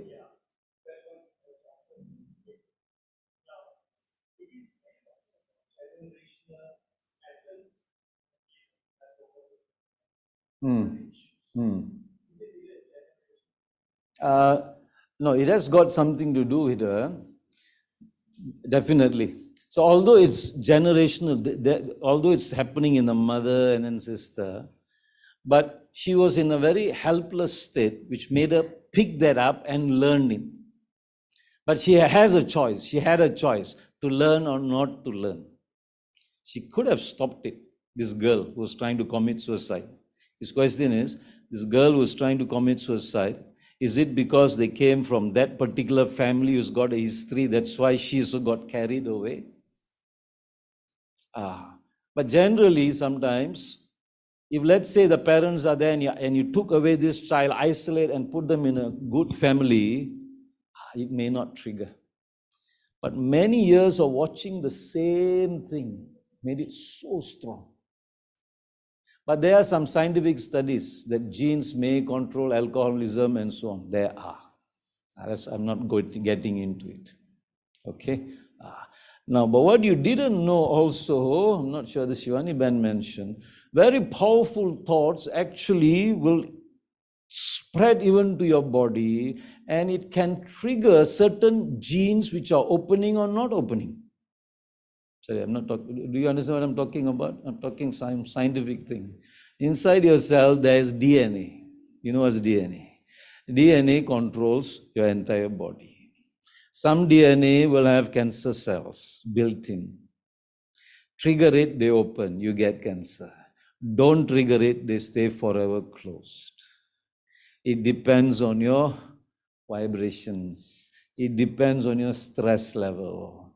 Can you see? So certain vibrations can affect, all right, or hasten the process of gene triggers.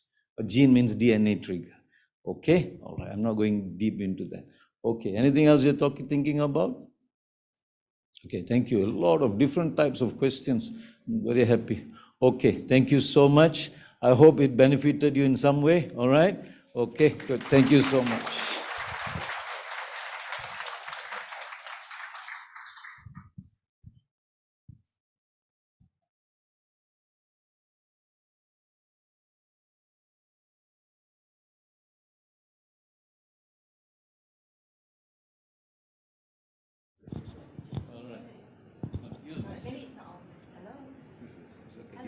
No, it's not.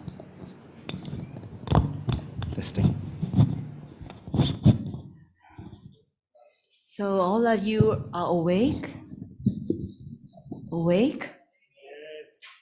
Body, mind, and soul? Yes, great. Thank you. I'm just testing. So thank you very much to Brother Nanda for that very insightful, what else? Very empowering, very interesting. What else? Very relief? Healing. Oh, yeah. Very healing session, isn't it? So what get healed? Is it the body? The mind? Is it just the mind? Thoughts. Your thoughts get healed. Very good. So you have definitely learned a lot. But do you know who generates those thoughts? Yourself. Who is you? Who is the self? Sorry, I'm questioning just to see how deep you've gone so that we can further enrich ourselves. The soul, which is the living being, the life force, comprises of three faculties, which is the mind, intellect, and the subconscious. So the mind's function is to generate thoughts. And the intellect has got that discrimination power to discriminate, this is right and this is wrong, I should go this way, should not go this way. And then whatever you think, whatever you see, whatever you do is recorded in our subconscious mind, which we call in Hindi, Sanskrit word is sanskar. Or you can also say a reservoir, okay, which is our imprints in the living force, the soul. So these are all taught in the Raj Yoga meditation course, not in any other meditation course. So now we need to create good thoughts, right? As Brother Nanda said. And not only when we need it, the thing is that we need to constantly create good thoughts naturally, easily. Because when there's a situation that comes in front of us and you say, I'm a peaceful soul, it doesn't work unless you have practiced over a period of time. And so therefore, the meditation will help us feed the mind into constantly creating the positive thoughts for the mind, and also to empower the intellect, to strengthen the intellect so that it has that discrimination and discernment power to discriminate, this is not the right thought for me now. I need to discard, but to discard, I need the power, because the reservoir of the memory bank would keep on telling you things that you are used to it. You have created a deep imprint in the soul. So these are what we're going to learn in the 7-day course. And so how many of you have done the course already? Oh, good number. So my thought is to bring all of you back. Are you ready for it, for a crash course? Because it's 7 days. The normal way we teach is every day. We start on a Monday at 7:30 p.m. in this center or in any other centers, 7:30 to 8:30, every day, 1 hour. Because that's much you can take. It's very profound. We give you the knowledge, starting with the knowledge, and then with practice of that lessons, that day's practice in meditate, how to empower the mind. Second day, we revise by doing a meditation commentary again on the first day's lesson, teach you again more knowledge of the second day, and then again a meditation practice. Like that, we go through with you day by day for 7 days. Because in 7 days, you create a habit, right? And that is every Monday through to Sunday. But we have now created a new series, like an intensive Raj Yoga course, where we will very intensely take you through over a weekend of at least the 4-5 lessons, so that you can then be on your feet to practice wherever you are, at home, maybe before you go to work, or even in your office or anywhere. So that will bring you to a level where you can then practice it on your own. And of course, we are open here every day. And so that was my thought. Who is happy to come for a crash, intensive Raj Yoga course sometime? I've not fixed the date and time yet, sometime in January, because we have got a lot of programs lined up. We will keep you informed, but most likely in the later part of January. Are you all in for that? Please show your hand. Let me see whether. Oh, very good. Thank you. And so that is the way to empower the self, to clean up, as Brother Nanda said, clean up whatever that had been stored, not only this birth. Previously, a lot of things have been stored in the memory bank or in the sanskar of the living being, the soul, the life force.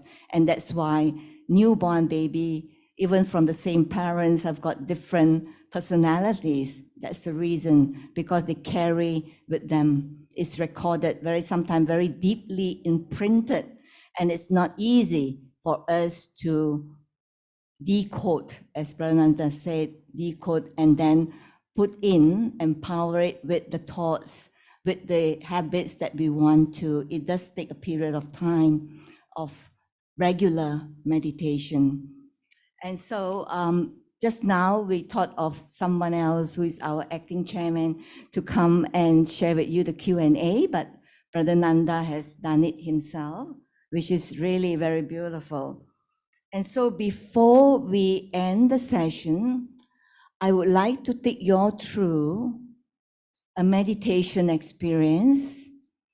And then after that, we would share with you blessings and also totally some sweets and some savory. Is it all right now that you sit comfortably?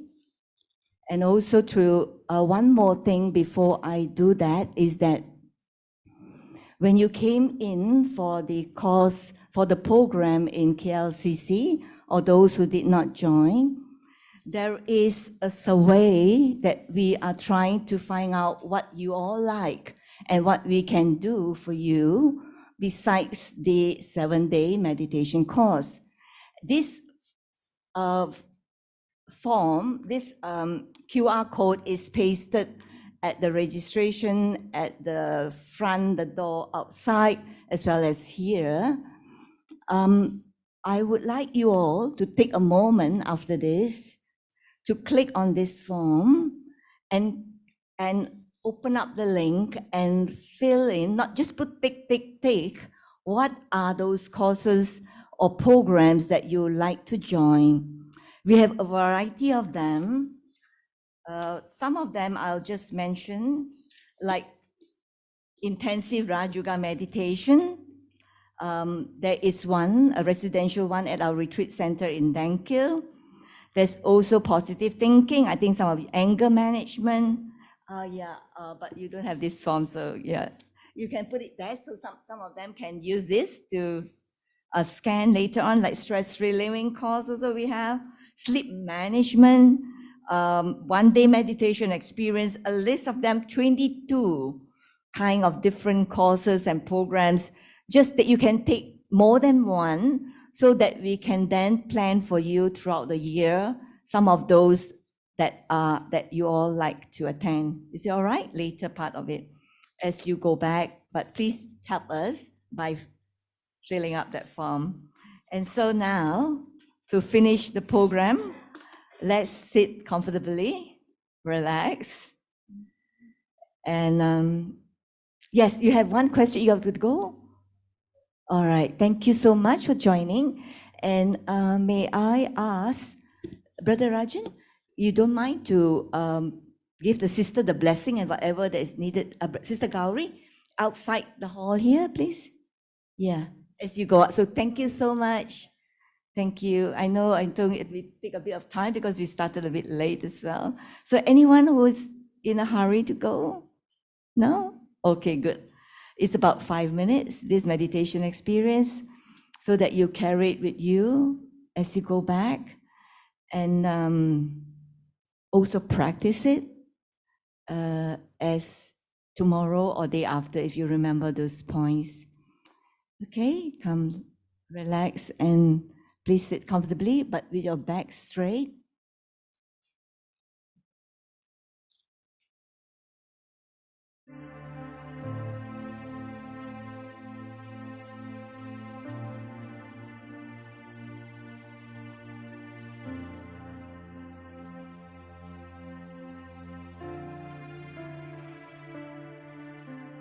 Raj Yoga meditation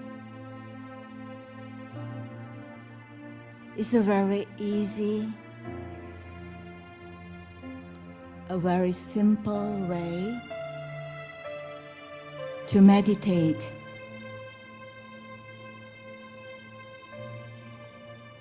When I meditate,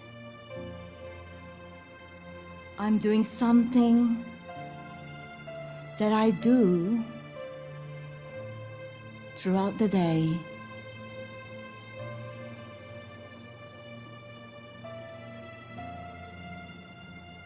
But when I meditate, I use my thoughts in a positive way. And I'll begin to use my mind how I want to use it.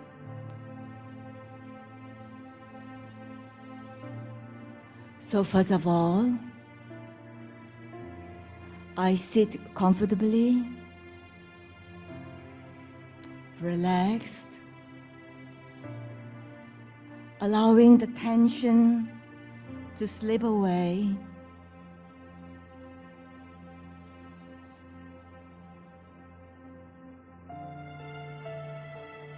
As I feel totally relaxed, I imagine myself in some very peaceful place, my special place, whether real or imaginary.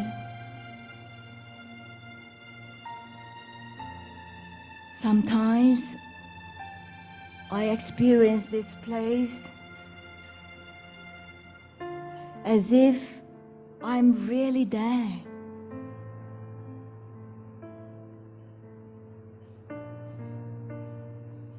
At times,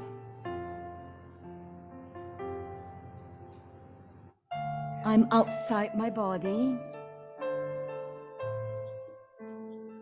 looking at myself.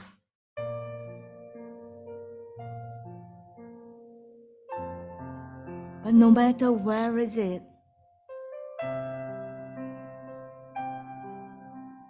I let the feeling of peace wash over me.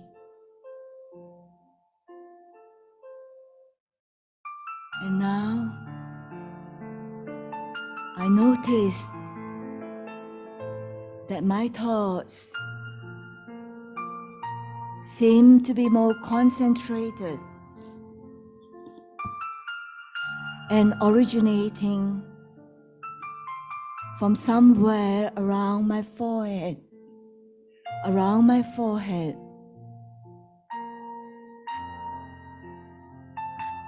I let my thoughts concentrate in that area where my life force is. I, the living being, the soul behind the eyes.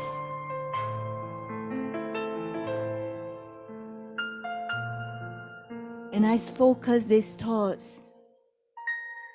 It is as if these thoughts are becoming more concentrated and smaller.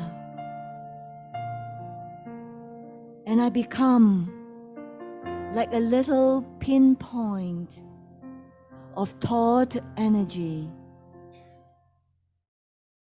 A smiley, tiny thought. So powerful, so small, like the living being, like the star in the dark sky. And now I visualize myself as a tiny star in the center of my forehead. A tiny, powerful light, powerful concentration of light energy. And I enjoy this feeling of light.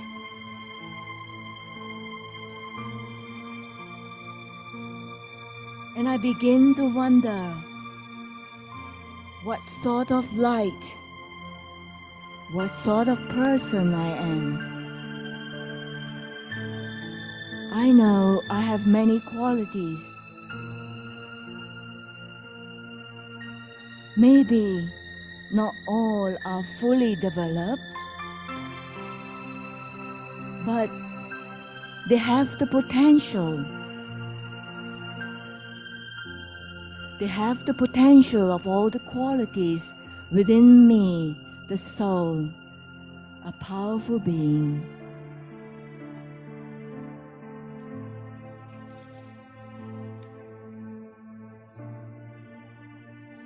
And so I choose to recognize a particular quality in myself. Perhaps the quality of patience, perhaps the quality of forgiveness. Whichever quality I choose now, that quality I need in my practical life. And now,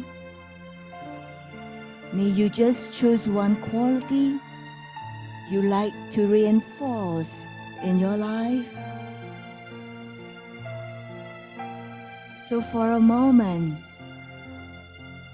I consider that quality that I have chosen. The more I think about it, the more I meditate on it. Even now, if I have only 30% of that quality, through constant reinforcement, constantly bring it up to my conscious mind, I will surely and gradually develop that quality in my life. And this is how I can use meditation to empower myself, whether it is patience or tolerance, or whether it is wisdom or forgiveness. Whatever I am lacking in my life now, I can and I will surely reinforce and empower that quality into my life.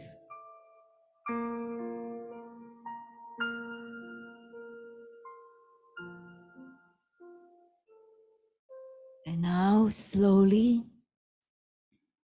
carrying that thought of that beautiful quality that you have been empowering in the last couple of minutes, filling the soul, the mind, and the intellect with that quality and that power, I now slowly bring my consciousness back to the present, back to my life, back to my practical life, knowing that I have one more additional quality that will help me in my life. Om Shanti. Om means I, the soul.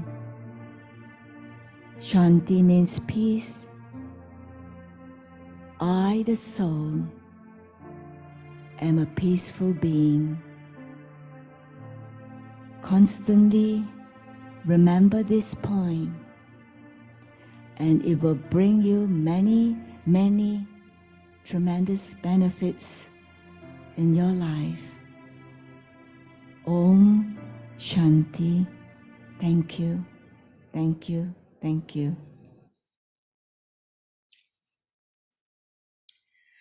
Thank you, everyone. Thank you for staying with us longer than we planned. And now, I would like to invite our dear brother, Mr. Pui Ching Fat, to come forward. Can we bring 2 chairs, Brother Maniam? Okay. 2 chairs. So what we're going to do is that at first we thought of sharing refreshment, but then as the crowd, the number that registered were quite big, 150, and we didn't. I'm very sorry you didn't give you all a break because we were not sure how to bring you all back with 100 over people. And so we decided to pack all your refreshments in a goodie bag. And so you can bring it back and have it at your own time. And so let me introduce our brother, Mr. Pui Ching Fat is the acting chairman of the Brahma Kumaris Foundation, and he's based in this center. He also coordinates the activities of this center. He's a very senior brother. He's been practicing and teaching meditation for more than 40 years, and we are very fortunate to have him with us. So as you take blessing and the goodie bag, I would like to suggest something that is very unique that we practice here, that we just not look into his hand and practice. I would like you to take what we call drishti. Drishti means looking into the positivity. As he look at you, he shares his positive feelings with the soul. And you also take the positive feelings from the soul, the forehead and his eyes. And that will really also help to empower the soul and to give the soul a very nice and comfortable feeling. Is it okay for you all to do that practice? So yeah, so without further ado, maybe go by line, so that we will go out peacefully, carrying those beautiful thoughts with us as we go back. So thank you once again to all of you for coming here to this session. Thank you, everyone. And we really hope to see you again, either for the 7-day course, which starts every Monday at 7:30 p.m., or some of you have got really some challenge with that time. We do conduct some sessions in the daytime. Just give us a call, that number that you have or the number of the center. And also, we're going to send you the reminder or that notice for that intensive course here. All right? Thank you again so much. Om Shanti. So, row by row. Thank you.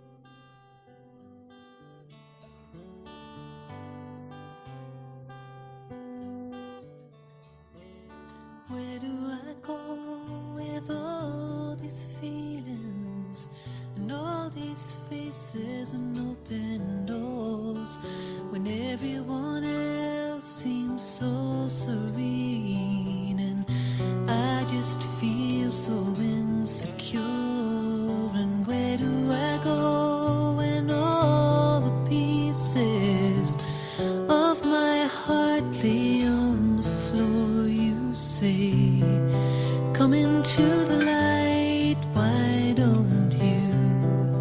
Come into the light, why don't you? Come on now, come into the light.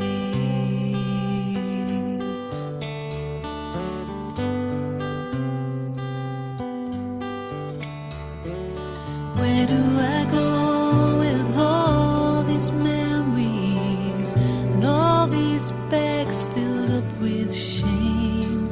And how should I feel when you call me an angel and dress me in a crown of gold? And what should I do when tears of sorrow just won't stay inside these eyes? You say, come into the light, why don't you? Come into the light, why don't you? Come on now, come into the light.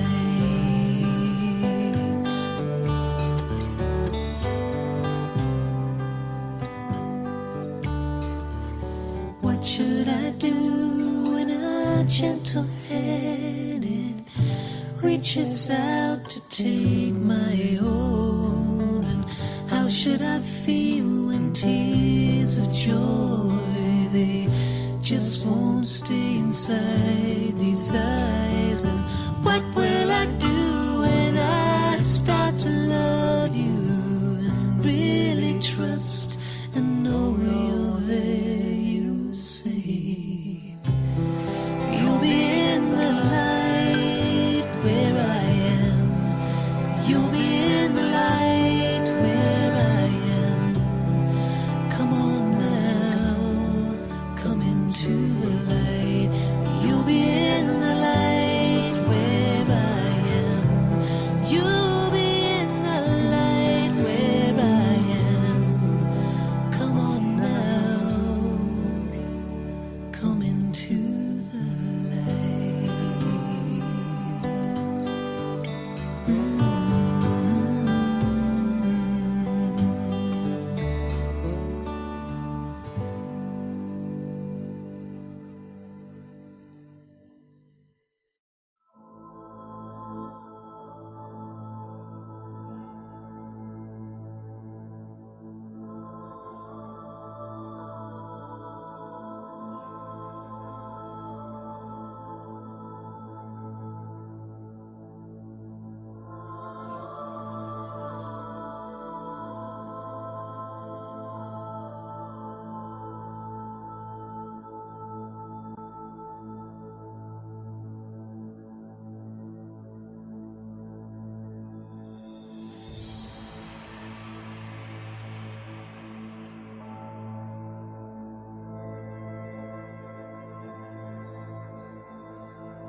Do you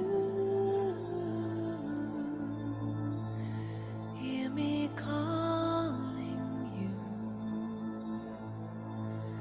The voice of a mother and a father and a child. Would you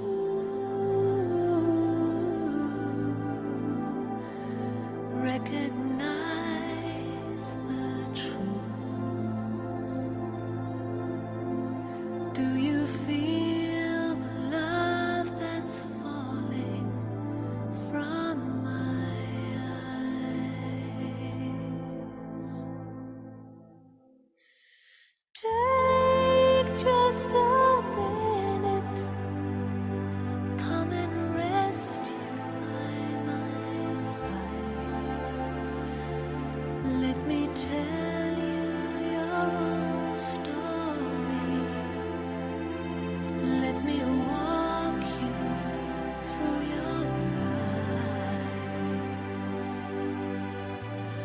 Only a second, it's all it takes to realize there's 100,000 angels by your side.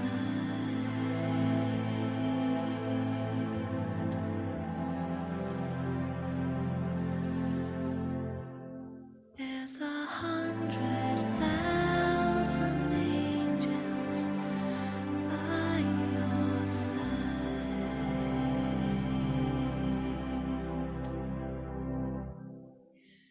Do